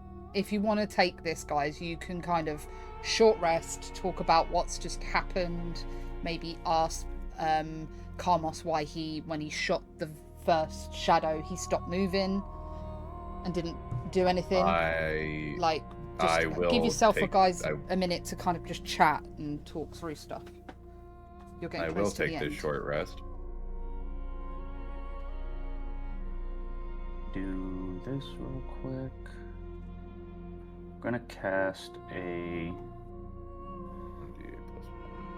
I'm gathering your flame sphere disappears. Yes. Bye, flame snake. So,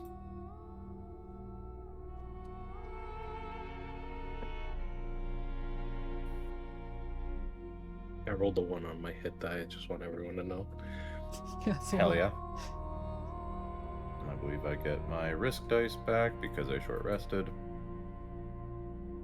Win! I can do more maneuvers. I panicked. I was like, "Oh, I'm not gonna be able to do anything during the rest of this." I'm going to cast a level 1 Cure Wounds on myself. Oh, Wicked, you did say the stat drain ends on A short rest, yeah. short or long rest. Short rest. Okay. Short or long. For Huz, he's stuck, having reduced I healed back to full 21, HP. curing my wounds. So that wasn't great, was it? How are you doing? I saw you froze for a minute there. Is everything okay? I don't quite know because we all saw family and loved ones, Correct. and then I see my son here as a shadow. Something's not right. It had to be an illusion. He must have gotten to your head. It's the fucking train. It's this fucking train. It has to be. If There's it something was- going on here. Then I stand, and he stands a little taller. He goes, I was right. It was all trickery. I swear, if I see my fucking dead wife in the next train car, I'm finding a way to destroy this fucking train. But how are we gonna get off the train? That's not my problem, frankly. That's not. You're going not to be my on the first train thought. as well. Yeah, Thank you, Professor. I'm glad you're here. I'm aware of this. I've shot my shadowed, potentially dead son in the forehead. Right? I don't much care about what else happens. If I don't have a son when I get off this train, or by the time we get off this train, we'll have problems. Now, if there's no other questions, I'm feeling quite frustrated. And there's a green light to go through a tunnel of boxes. Do you need to be healed or anything before we continue on, any one of you? No, I'm fine. I will live, Pissed off. but let me lead this time. Thank you, Valon, as well, for saving me. I do appreciate Yeah, it. are you all right, mate? You got your ass handed to you. I was not expecting him to live after that one. Not at all. No. Sorry. Sorry, broke a little bit. That's fine. No, Peter kind of flaps over and goes, "Well, I told you, if you gave me more fucking spells, I would have been a bit more fucking helpful, but you just summon me when you fucking well want to, and then I can't do anything to help, and then you blame me." Puta, if you don't shut your trap right now, I will desummon you. Your mate's got a bit of an attitude. I kind of like it. He does have an attitude. You've got That's a why stupid his name is face, mate. Puta. What is this Okay. fairy creature? I am desummoning you now. You have overstayed your welcome. You are no longer here we needed go. I'm here. back in the fucking box. Fine. Fuck you all. Bye. Is this a butterfly?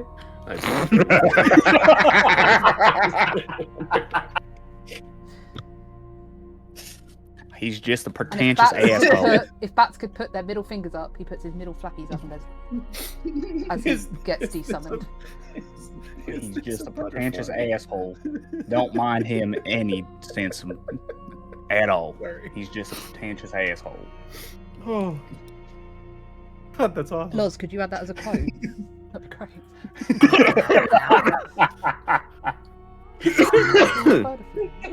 Good. Cool. Oh.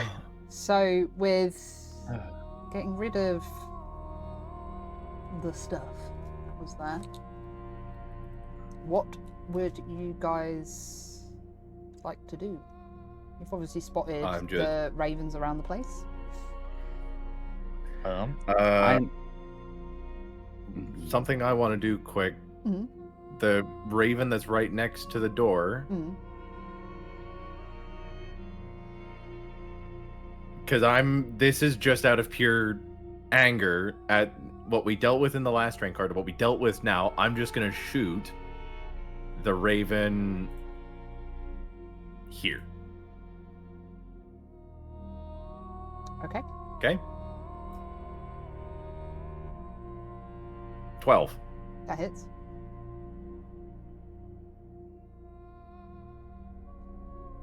Damage. So, out of your frustration, as you aim a shot at this raven, it hits and the raven just disappears. And you get the overwhelming feeling that you shouldn't have done that. As in, oh good. As in, like, explodes into feathers or, like, drifts into shadow? Drifts into shadow. Okay. I just look at the other two, I was like, I hate this fucking train. You kind of get a feeling of dread. Like, you know, when you get that, like, pit in your stomach and you're like, oh, you kind of get that feeling. I just shake my head and walk to the tunnel. Let me lead this time. And give me 5 seconds of head start, and I'm going to sneak my way through the tunnel. Okay. You roll in stealth? If I'm allowed to, yes. Yeah, of course you can. Seeing as that every room you've kind of bumbled into. Awful roll, but sure. You sneakily make your way through the boxes.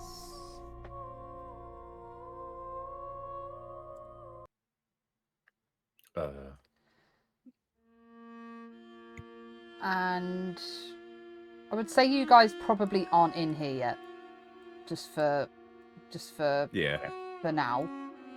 Right. I'll bring you back in a minute, don't worry. Lana, as you kind of come through the boxes, it opens out into what you believe is the engine room.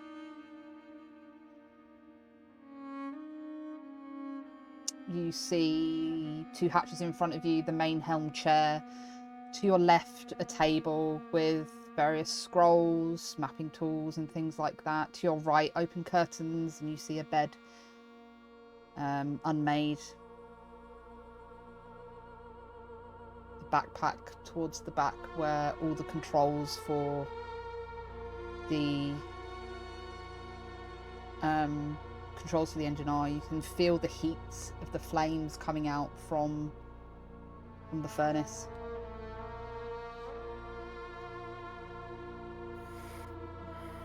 But there's nobody in here? No. I'll look behind me and go, it's clear. And then I'm going to walk over here and make the bed. Okay. So, in entering, I'd look around and be confused at why there's nobody in the engine. Oh, wait, no, this isn't the engine room. This is the engine room. Okay, then I'll continue my statement of being confused why there's nobody in the engine room.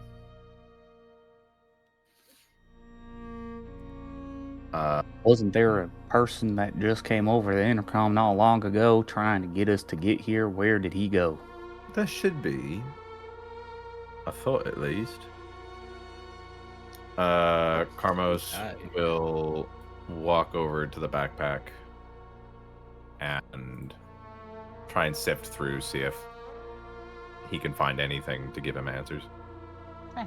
And Huz goes over to the table and starts rummaging through the maps and the paper, the parchment that's on the table to see if there's any sign of this room on the table or in the barrel of maps that is here. Okay. So, Carmos, I'll- with looking through the bag, you can see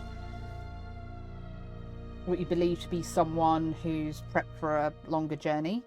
You can see some rations, photos of family, a diary.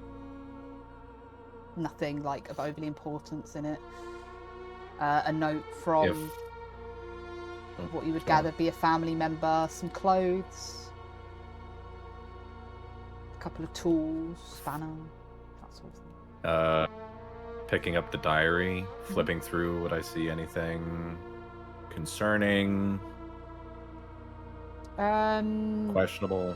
So flipping through, you come to understand this is a diary of someone who's travelled on this train a lot. Going from day one, first day on the job, things going well. The train is odd, but seems to run fairly smoothly. Nothing to report. Day 82. Had a slight problem with the mechanics. Had to change out the cog on the left-hand side of the hull. And that's the kind of gist of the diary. It's just general notes of a day-to-day running of the train. Okay. Huz. With having a look through the scrolls in the bag and on the table, you notice these are maps. These are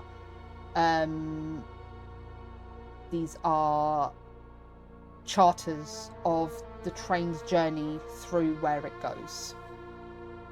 Okay. From where you can see where it started at the station to Grave Hollow, you see that there are no stop points along the way.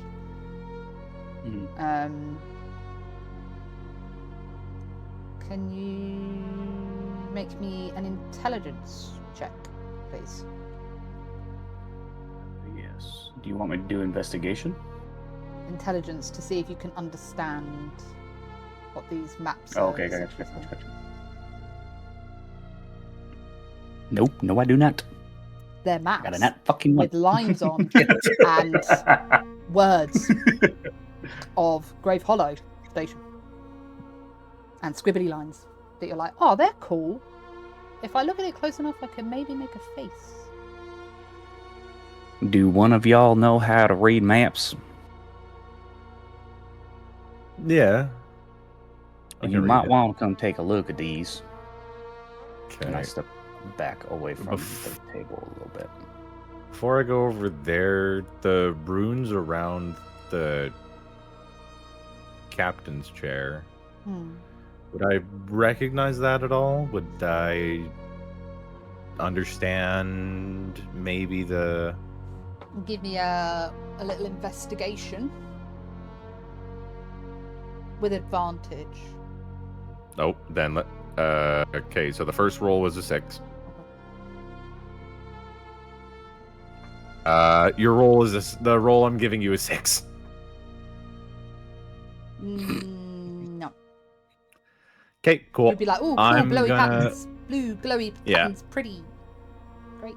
I'm then gonna walk over to the maps. Okay. And do you also want Intelligence. intelligence? Yes, please. Are you fucking kidding me? 8. You look to Huz and go, did you know if those lines there met with that line there, it would make a face? I'm going to actually go over to the chair. I love the idea of him just ignoring my statement and just walking away. Go on. Go off, King.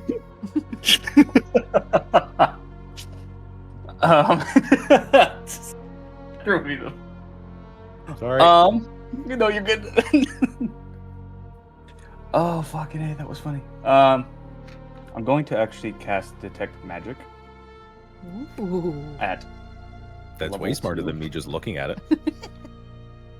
I'm I'm gonna give cast you it something at. if you roll a bit higher. Okay. I'd hope so. I'm gonna cast it at level 2. Okay. Oh, okay. Let's go. Which, let's see here. Do. Duration of sense the presence of magic within 30 feet of you. Action is see a faint aura around any creature. So it says, if I sense magic, then I can use an action to see a faint aura around any visible creatures or objects in the area that bears magic, and you learn its school of magic, if any. Okay. So with using Detect Magic, you obviously see the glow around the runes, let's call them, around the helm chair. You know instantly that these runes are cast for protection. Okay. And from it also you gather that you would have to have something on you. Essentially to command the train. That not anyone can sit in that chair and take control of the train. It's something that's put in place to stop kind of people taking over the train or hostaging sort of situations. It's there to protect the train. The train will continue on unless the controller who bears the brand is sitting in that chair. Does that make sense? Yes. Mhm. Okay. I'm going to.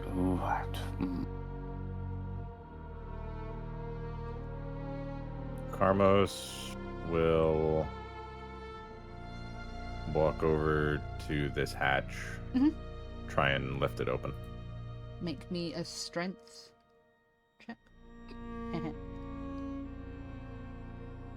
1. It is a hatch. Dirty 1. And you pull it. Cool. And it do not open. Who's got muscles that can lift open a hatch?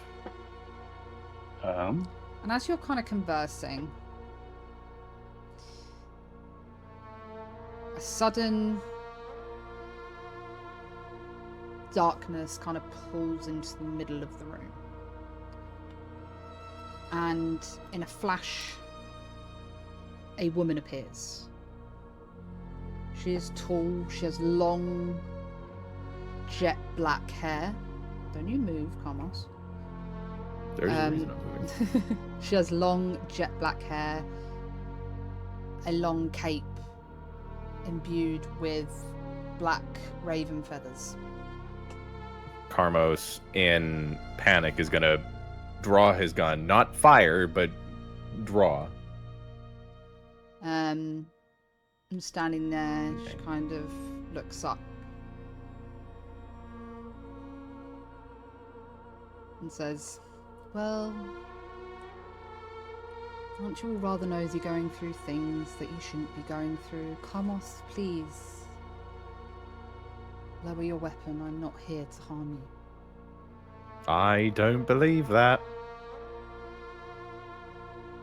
I mean, I you don't. have already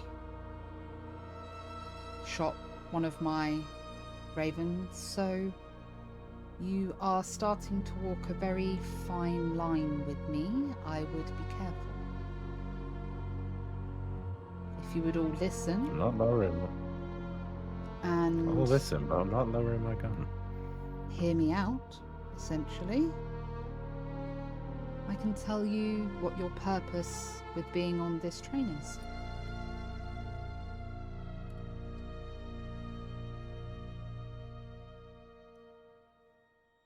I'm going to walk over to Carmos. Mhm.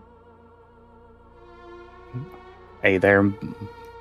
I think that we should just hear her out, see what happens. Keep your hand on the gun, but I would holster it for right now, just to be safe. Because we don't want to antagonize just in case. We don't know how strong she is, we don't know what's going on. But if she has some answers, we might want to hear her out. I'd shoot a glare at Huz and then holster the gun. And then I'd say under my breath to him, I was like, I already shot one of the fucking birds. I'm pretty sure I'm on the bottom of top of a shit list right now. While they're talking, You see her and I'm chuckle assuming at the that matron. comment? Yep. While they're doing that, I'd like to really quietly and sneakily go under the bed and hide.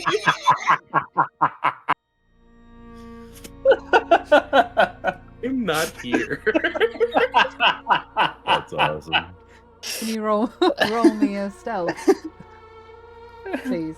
Okay. Not 20? No, but it's not too bad. You slip under the bed.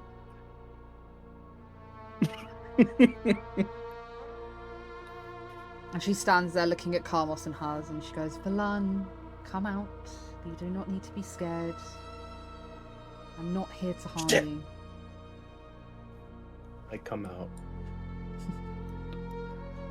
That's either a really high passive perception or she's really much scarier than we're all giving her credit for. Come. And she's like ushering you to join the other two. Come. I do. So, I do. You don't want to know what I do. Cap in hand. So, you were waddle on over. all brought here for reasons you believe were your own. And you were in fact brought here because I deemed it so.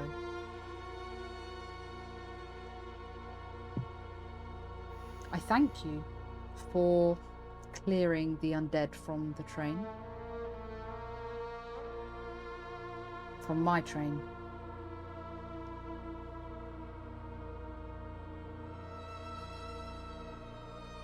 They are an abomination. And the fact all of this has happened was an oversight. That amulet that you hold, Huz, I understand why you still carry it. But that weakened the protection around the train and allowed the events that have happened so far to unfold. But please do not blame yourself. You weren't to know that would happen. And it was a slight oversight on my part. So I do apologise for that, for all of you, for having to go through everything to kind of get here. I do apologise. But I have a proposition for you.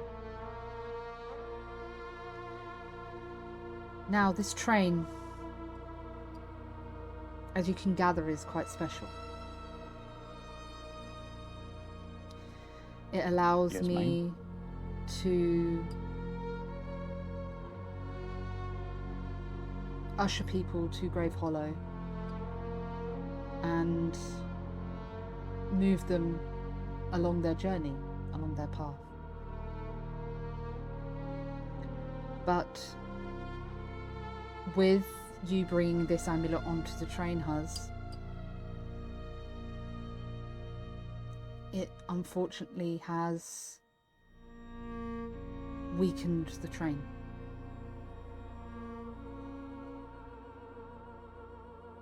It's something that I cannot repair. A soul has escaped, and I need a soul back to be able to keep this train running and to be able to continue the work that I do to safely guide these people to Grave Hollow.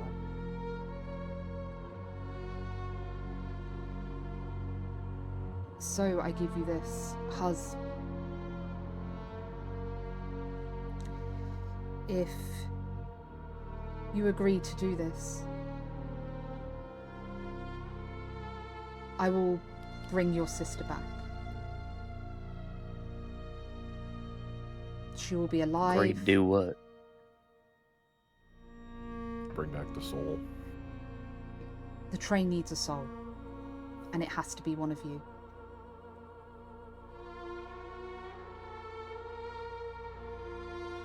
But I will, as I say, Huz, I will bring your sister back. She will be back to full health, happy, laughing, just as you remember her.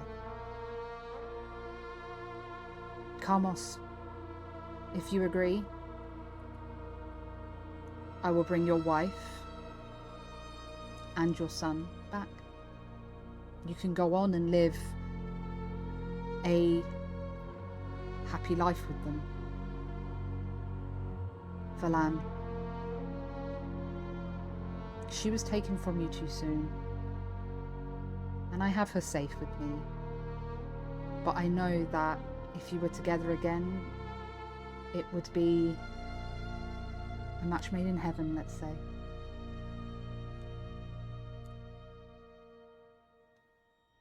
So if you accept, I will bring her back to you. I will bring Serena back. Who's the soul? Who's the soul? It has to be one of you. Goose. So we give you our soul. One of us gives you our soul. And we die. But our family comes back and they go through the grief of us not being around. I never said that you would die. Your soul would belong to me.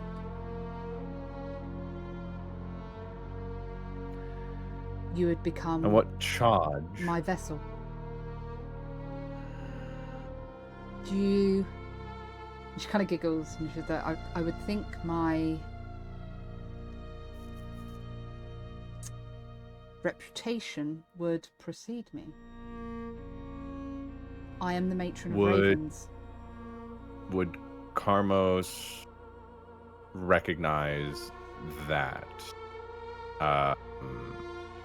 through hunting, through any stories he might have been told, doing the odd jobs? Would he can- recognize?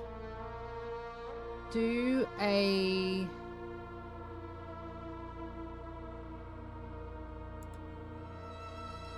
history check to see if there is anywhere in your life you would have ever heard of the matron of ravens. Roll the 15. I would say you would have heard of stories of mercenaries that you may have encountered when you were doing a bit of dodgy dealings, doing jobs in the Shadowfell, and hearing about the Raven Queen, but it was always kind of pushed off as hearsay, as a spooky story to tell your kids to keep them in bed at night. I have heard of you. Others have pushed you off as some boogeyman. And Carmo steps forward a little bit. I never shut away from the idea. I need your word. I am willing to be that vessel, to grant you my soul to fix this train. I want your word as some deity or whatever you are. My family is going to be alive and safe and healthy. That I'm not going to have to bury them in weeks due to some fine print in the contract.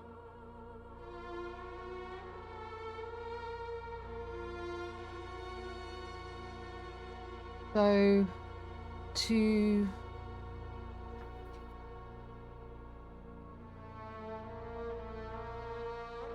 you detect a lie in what I say?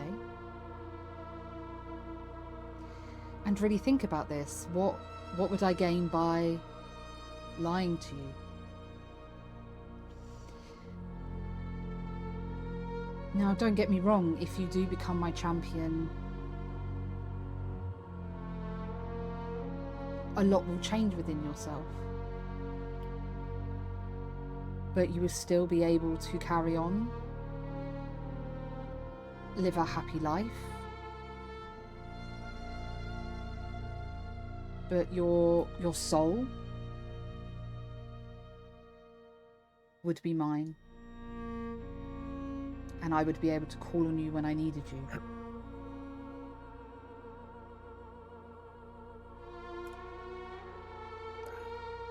Valen will step between the two of them.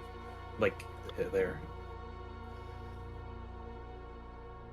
I'm going I'd like to insight check her quick, because I don't think she's lying, but I want to be sure, because if Carmos has a chance to have his entire family back and to go back to his life,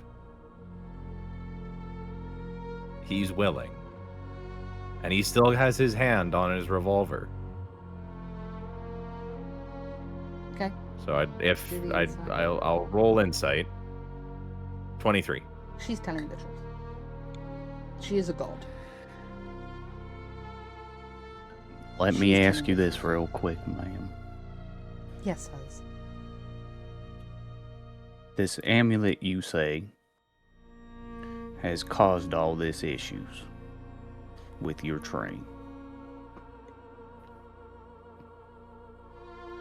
And from what I am understanding here, if one of us gives our souls, you will give one of us what we are wanting the most, which is our family or our loved ones back.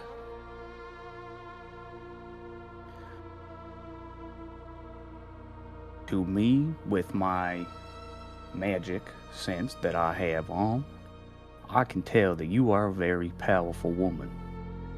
She kind of chuckles and goes, So, my question to you is, if I give you my soul and destroy this amulet that I hold dearly, can you give all of us the same treatment? Let them go back to their families and their loved ones. You can take my soul, you can take whatever you need. But my patrons here deserve nothing but having their loved ones back. So, And I promised my sister that I would make sure that they are safe, and that includes their soul.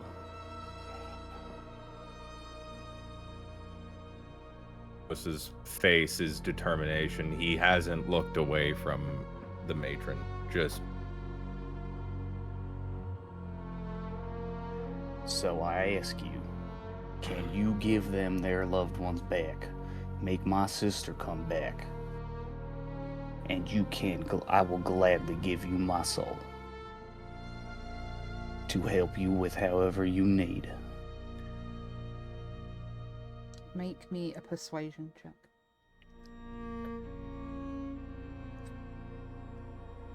See here.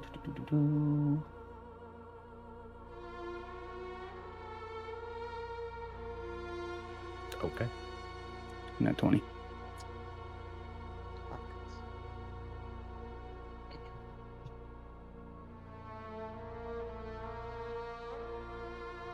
Damn it, just when I was about to make the deal. If the rest of the party are happy with this, Huz, I will accept your offer, and know this. With doing this, you will never come out of my service. You will always belong to me. And with whatever I tell you needs to be done, you will get it done. May we have a moment to confer between the three of us? If you wish. And she A kind of bows her moment of your head time. and moves over here. Quite. I know Carmos wouldn't be able to tell this, but I'm sure she'd still be able to hear everything. Being a god. So Do you want her to Carmos leave? would. Are you going to ask her to leave? No, Can- just like a moment or whatever. But Yeah, she's going to go over here and she's going to look at the engine. Yeah. Carmos would look to Huz.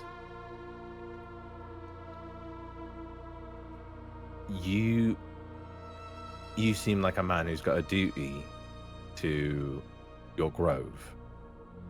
I have no job. I have my family, and that's it. You have forest to protect. You have, like, tell you what, I'll make you this deal. I'm a gambling man. I'm willing to put my soul on the line with that amulet. We all get to have our loved ones back. But I'll go in her service. I mean, fuck, I shot me Shadow's son in the face. Don't know what else the matron would have me do, but You are correct. I think I've realised that my family comes first, and I'll tell you what, if she only gives you back your loved one, and I don't get to see my family again, you won't like me.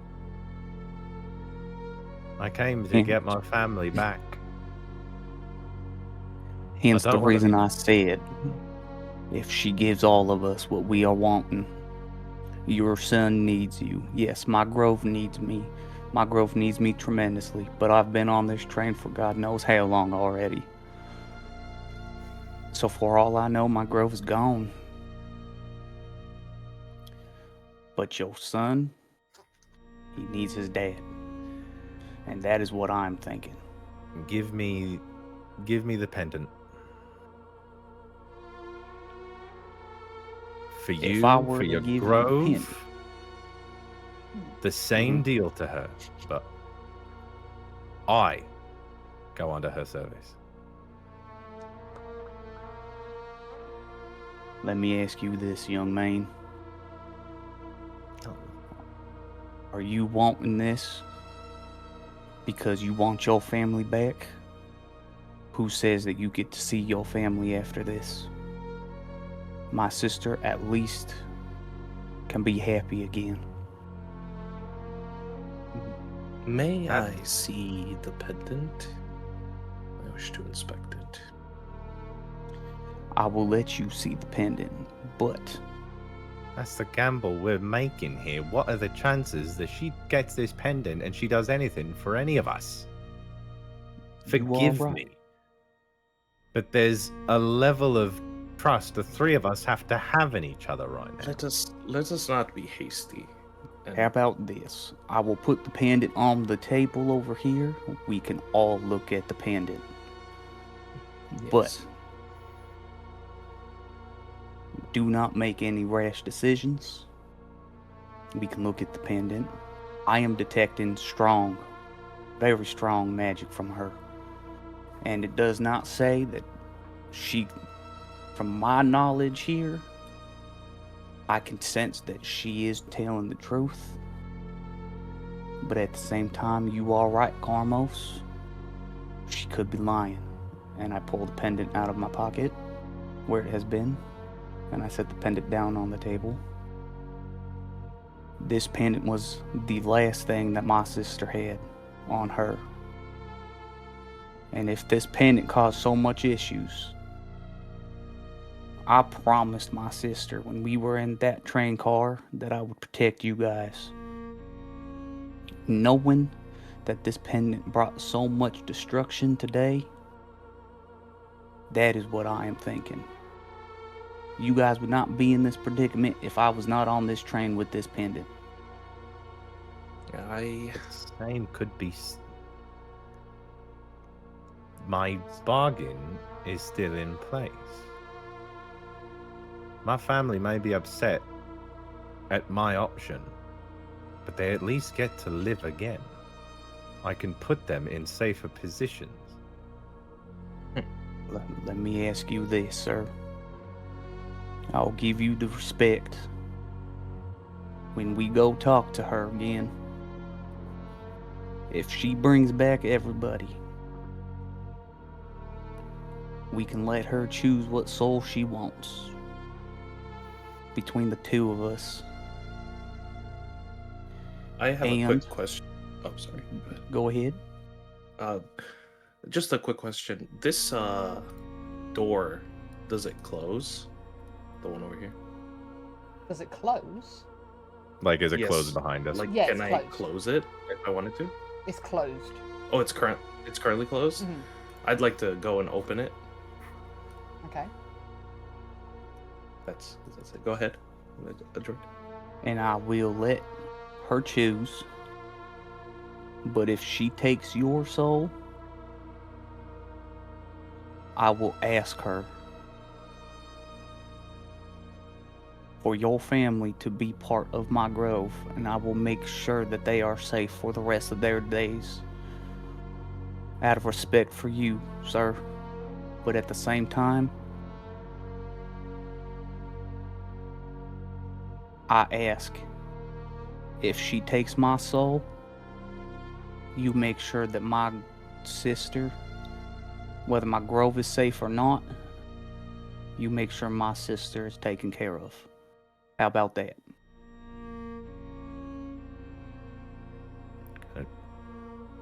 Turns his head side to side, thinks about it. You Nods. two have been the closest thing I could have ever had to friends. And so perhaps that is all I ever should have. I consider it repentance on my end. Above the table is the. Did you put the medallion on the desk? Yes. Okay. But since we're all It's- walking away, I'll put the pendant back in my pocket. Well, before you do that, Okay. I go, you've both been wonderful, and I will make sure you are taken care of. And I'm going to cast command on you two. And the command word is flee, and I point out the door. Is there a DC for this to resist? It is, yes, it's 14, wisdom. Okay. So wisdom saving throw, basically. 16.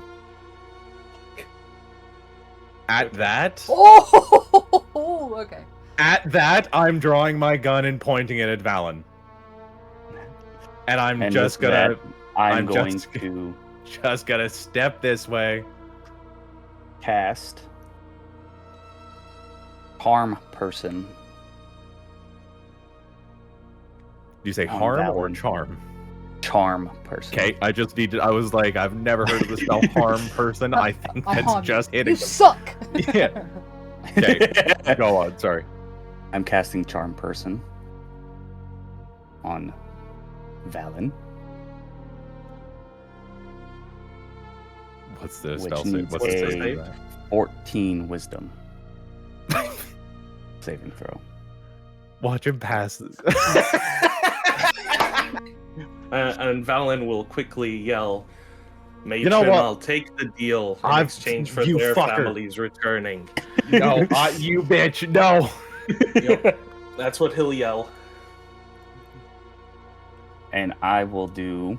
And I've as all this been holding commotion on. is going on, the matron reappears in between all of you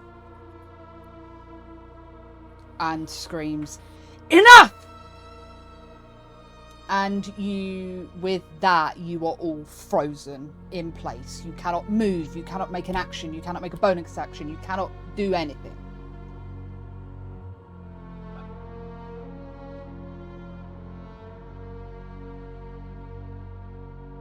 And she turns to look at you, Karmos, and goes, Karmos,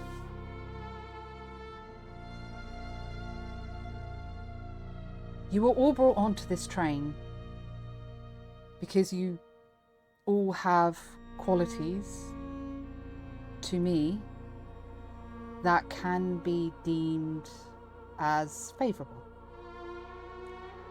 But from what I've just seen from yourself, Karmos, of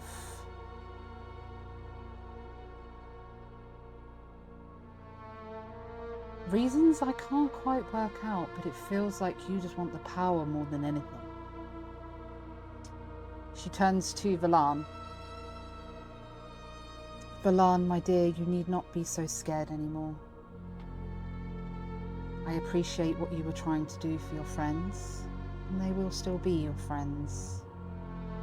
And then she lifts up your chin with her hand and goes, but you have so much more to give. And she turns to Huz and goes, my darling Huz, with your stoic sense and need to protect everyone around you, whether you know them or not, is a quality that isn't found in many these days. And with what you said earlier about if you accept my deal and become my champion, your soul itself is worth their families returning and yours. Whereas I can't say the same for the other two. And she kind of looks at you, Huz, and does this, and you kind of, the tension that you felt in your body of not being able to move kind of relaxes.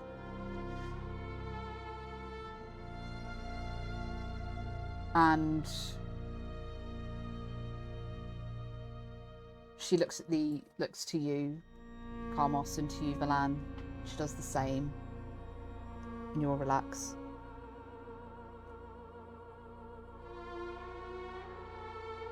And she says, Huz, I will accept your soul in return for their families.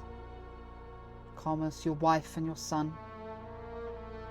Valan, Serena, and Huz, your sister. Huz, do you accept? And she reaches out her hand as if to shake your hand. Okay. So I'm going to grab the pendant back off the table. I'm going to walk up to her and I'm going to hold the pendant out and cast heat metal onto the pendant to melt the metal in my hands. And I kneel down and say, I accept, as long as you make sure that you hold your end of the bargain. And I look over at Carmos and I say, please, make sure that my sister is safe. And please, she will do whatever you ask. Just make sure that she has a happy life.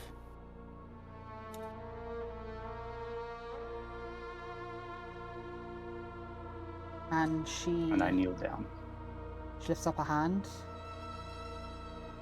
and places it on your head and mutters a few words, and Carmos, Valan, you watch as herself and Huz disappear into a cloud of black feathers.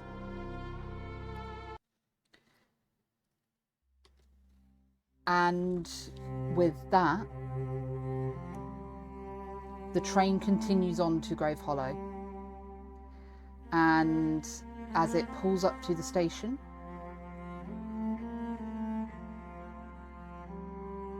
you exit out to find kind of like sleepy town. Very dark, kind of dingy. Carmos, as you step off of the train, you hear, "Dad!" And your son runs up and gives you like the biggest hug to your legs, like not letting you move. And you look up and you see your wife waving, "Darling, we're over here, we're over here. Come back, darling, come back." Like ushering to your son. Valan, as you step out of the train, you're kind of like searching around people, and you see a lady sat on a bench writing a diary, and you know instantly that that is Serena. And you call out her name. She looks up and goes, "Valan, you're here." Runs up to you, gives you the biggest embrace, and just holds you.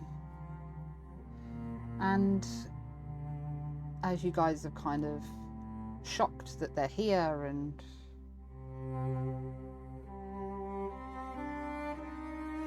seeing other people, kind of realizing what you've been through, at the back of the crowd you see the matron with Huz next to her. And his sister walks out from behind them, and Huz looks at her, nods and kind of gestures towards where Carmos is and his family is, and she walks up and goes, are you Carmos? My brother has to go away for a bit, but he said that you'll look after me." And she's a young girl, like probably about 10 or 11.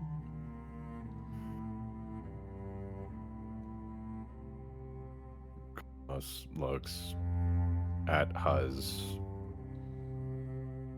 tired, and he's happy.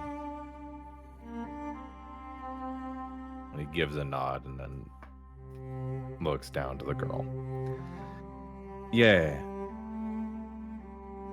I am. And his son looks up and goes, "Dad, who's this? Is this new friend? Like, is she coming with us? She looks really nice." Yeah, she's got to stay with us for a bit. "Okay." And he runs up to her and like gives her a big hug. And she kind of a bit taken aback. She's like, "Oh, hello, lovely. Hi." And with that, guys, that's the end of the one shot. Fuck. Wow. You made it through. Emotional roller coaster, like heavily. Well done.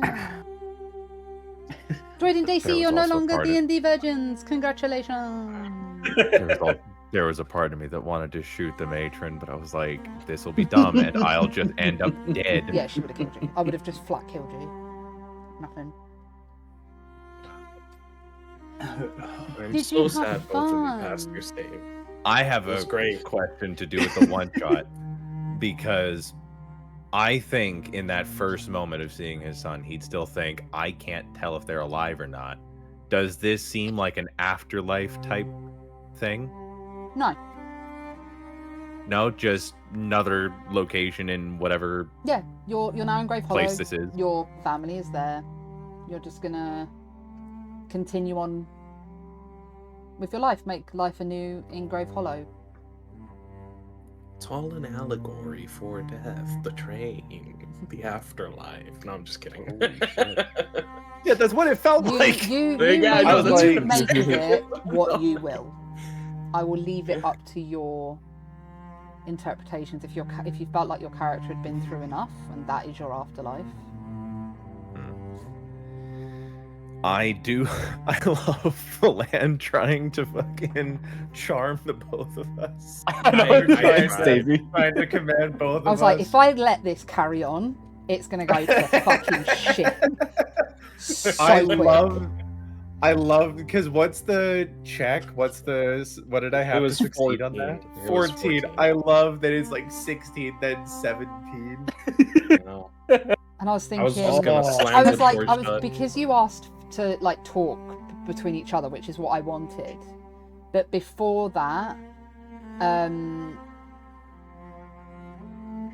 Huz had hit a nat 20 persuasion, and I had to go with that. Yeah. Yeah. But because Mhm. you'd asked to take like this, the decision was essentially made for me with her That it was Oh, gonna be Huz. that it would be Huz. Like going into this, I hadn't set on who I was going to pick. It was based on what you guys were going to say as your characters that would convince me, or roles. And because it was a nat 20, in my head, in my brain, I was like, that persuasion has to hit nat 20 or not at all. She is a deity. She is a god. Do you know what I mean? It's not Yeah. like she can be. I'm instantly shocked that I convinced. hit that. Troy, do you have no modifier on your No. persuasion? None. What's your charisma? Let me look. Then Let's I'd see. reach My her. charisma's 10. Oh my god! That makes it even fucking better. Wonderful. Smoked that, are you kidding me? As Bob said, the Holy Raven shit. Queen loves memories, and she's entirely lawful too. She keeps her contracts completely. Oh, She is the yeah, goddess of death. if Fate. You were Yeah, all meant if to be there it for a was Meant to reason. be. if you hadn't hit that, You would have I all for fought. sure would have. I would have that's allowed you amazing. to fight. Like I would have been like, all right. Holy shit! You know Yeah. what's crazy? I have 2 spells that I've been wanting, really one spell. I have Ray of Enfeeblement that I never used. I would have loved to use that on one of you. Okay, here's the thing. So I have Scorching Ray Oh my god! as well Bam, as bam, Summon Fey that I could have used on top Oh of my god! plant growth. That would have completely taken all the vines around and just demolished everything. Made you guys What super is- slow. All of it. What is your spellcasting modifier? Go to spells. Plus It should 3. be at the top. Okay. Oh god. I was hoping to skip all that by opening the door, having you 2 run, slamming it shut, locking it, and just See, being when you like, said "Grab the it, door what's the big open, deal?" I was like, oh, okay. I knew where it was going. And I was I like, didn't. I was fuck, so because confused. if you were gonna if you had succeeded, right? This is what was going on in my brain while all this was going on. If Mhm. you had succeeded in making them flee, they would have fled into the outside of the train. They would have been dead. Gone. Oh no! You never asked what That's was on the other awesome. side of that door. On the other That's side of that door awesome. was the abyss. Nothing. That's Damn. so funny. That's So I'm like amazing. thinking of that contingency, like, okay, husband, JC dead, right? And then Oh if my any of God. you, if you had killed each other, for example, and there was only one left, nobody would have been revived That's awesome. because That's So fucking brutal. insane. Awesome. it's a thing for her that it's a fair trade, and she said that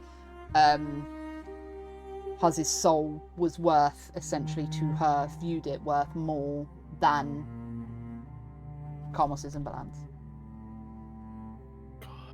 Which is It's a why bit you got rude, your but that's family okay. back, because Huz made a nat 20 roll, but made a convincing argument that he would do anything to. He didn't say, like, for example, JC, you went, I want my family back, give me my family back, give me my X, Y, and Z back, but Huz turned around and said, give me all of them and I will give you myself. Do you see what I mean? So that was like weighing Yeah. in my mind. And Balan being a quieter type and just maybe not as weathered in a sense. Yeah. Yeah. Well, I'm glad I didn't kill everyone. I'm glad you didn't. I'm glad you didn't. That's amazing. I hadn't even considered that it was just void outside of the other cars. Neither did I. So, from the first car we entered into, was there anything to the left? No.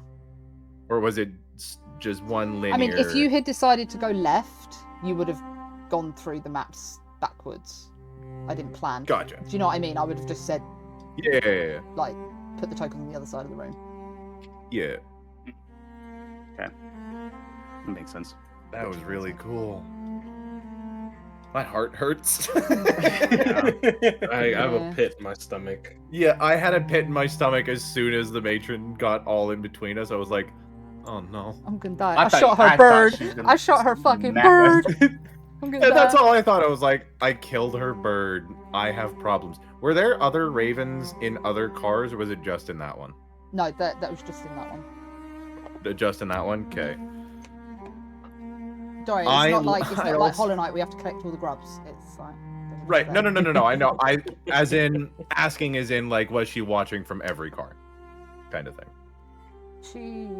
She was the 'Cause I voice assume on she the was watching tannoy, through the raven. so she knew you were there. She was the reason that you were there. Right. She'd seen Insane. everything that you had gone through throughout your entire life, and picked Right. you I specifically. I also love that it wasn't acknowledged that I killed a bird, I don't think, by her. Like, aside from the feeling that I shouldn't have done that. And it just comes back to my memory that Droid tried to talk to one and it looks like just a bird. Yeah, like if you had rolled higher on the charisma, I was going to turn around and be like, I'm a raven, not a crow, because you called it a crow. It's not a crow, it's a raven. You did. I thought I was gonna get mad at you when you called it a crow. Like it's going to blind you. Like, fuck off. Call me a fucking crow. Rude. Yeah. Oh, I'm glad you That's had fun, wonderful. guys. And I hope everyone that in was chat really enjoyed cool. it. You Yeah. were funny, you were fun. That was fucking amazing. I shot my son in the face. You did. I was waiting for a comment to see if when Do you know back in session 0, He showed you up. said that if I called your bluff and it was double damage, that I would have repercussions for you. was the repercussion. You should trust your players. What can I say? Never- I never trust you trust as your far as players. you can. Never. What did you say? I didn't hear you. I said I wouldn't trust you as far as I could fucking fling you. That's insulting. Just because I'm ginger. And you were doing a really bad Oh. British accent for the whole thing. You really were. Holy shit. I went with it. It kept slipping in and out, but Yeah, I no, stuck you with went a it. bit Australian at one point. Yeah, I that, mate. did. I heard that. I was like, I have to fix it. I have to fix Trying it. to hold that country accent the entire You're time. I bumpkin. slipped once and I got mad at myself. Dude, your accent nearly made me break the first time I heard it. I was like, oh no. And then every time you had like these emotional moments, I was like, I can't laugh. I can't laugh. Because it's just the most like David Gribble, just Yeah, nothing it's voice. great. But I think honestly it matched your character really well. Oh, it Like- did. like, it did. It's a Furbolg really well. Yeah. It fit way too well. That's why I did it that way. And I was like, And yep, I love that no, I got to I'm voice a keeping it this kid way. again. I love voicing kids. Voicing kids is fun. Oh my god, that was so funny. Holy shit. That was fun. I enjoyed that. I thought I was gonna cry when my wife started fucking Berating you. berating, yeah. And just giving it to me. I was like, oh fuck. I fucked up. I was like, I know Carmos deserves it. He deserves it. He was supporting his family. He was fighting to support his family and all the jobs that he did. Is his justification. He still deserved it. I was like, if this continues, I will cry, and that's not okay. The most brutal. Good. scene Now ever. the question did my job. is, JC, Mhm. will your character be holding up his end of the bargain? Yeah. Yeah, like okay, so with a little wrap up, JC, what do you see your character doing with family after that? I would probably. I wouldn't go back to the same. We'd probably go back home, Mhm. clear out our stuff, and move to a town Mhm. that I'd been to that I'd recognized was safe. And I guess would essentially raise not only my kid, but Huz's sister. Mhm. And I'd have to continue to do whatever I can, not only to put food on the table, but to just work around town Mhm. instead of leaving for long stretches. Mhm. Be there a little bit more. Gucci, what would you do?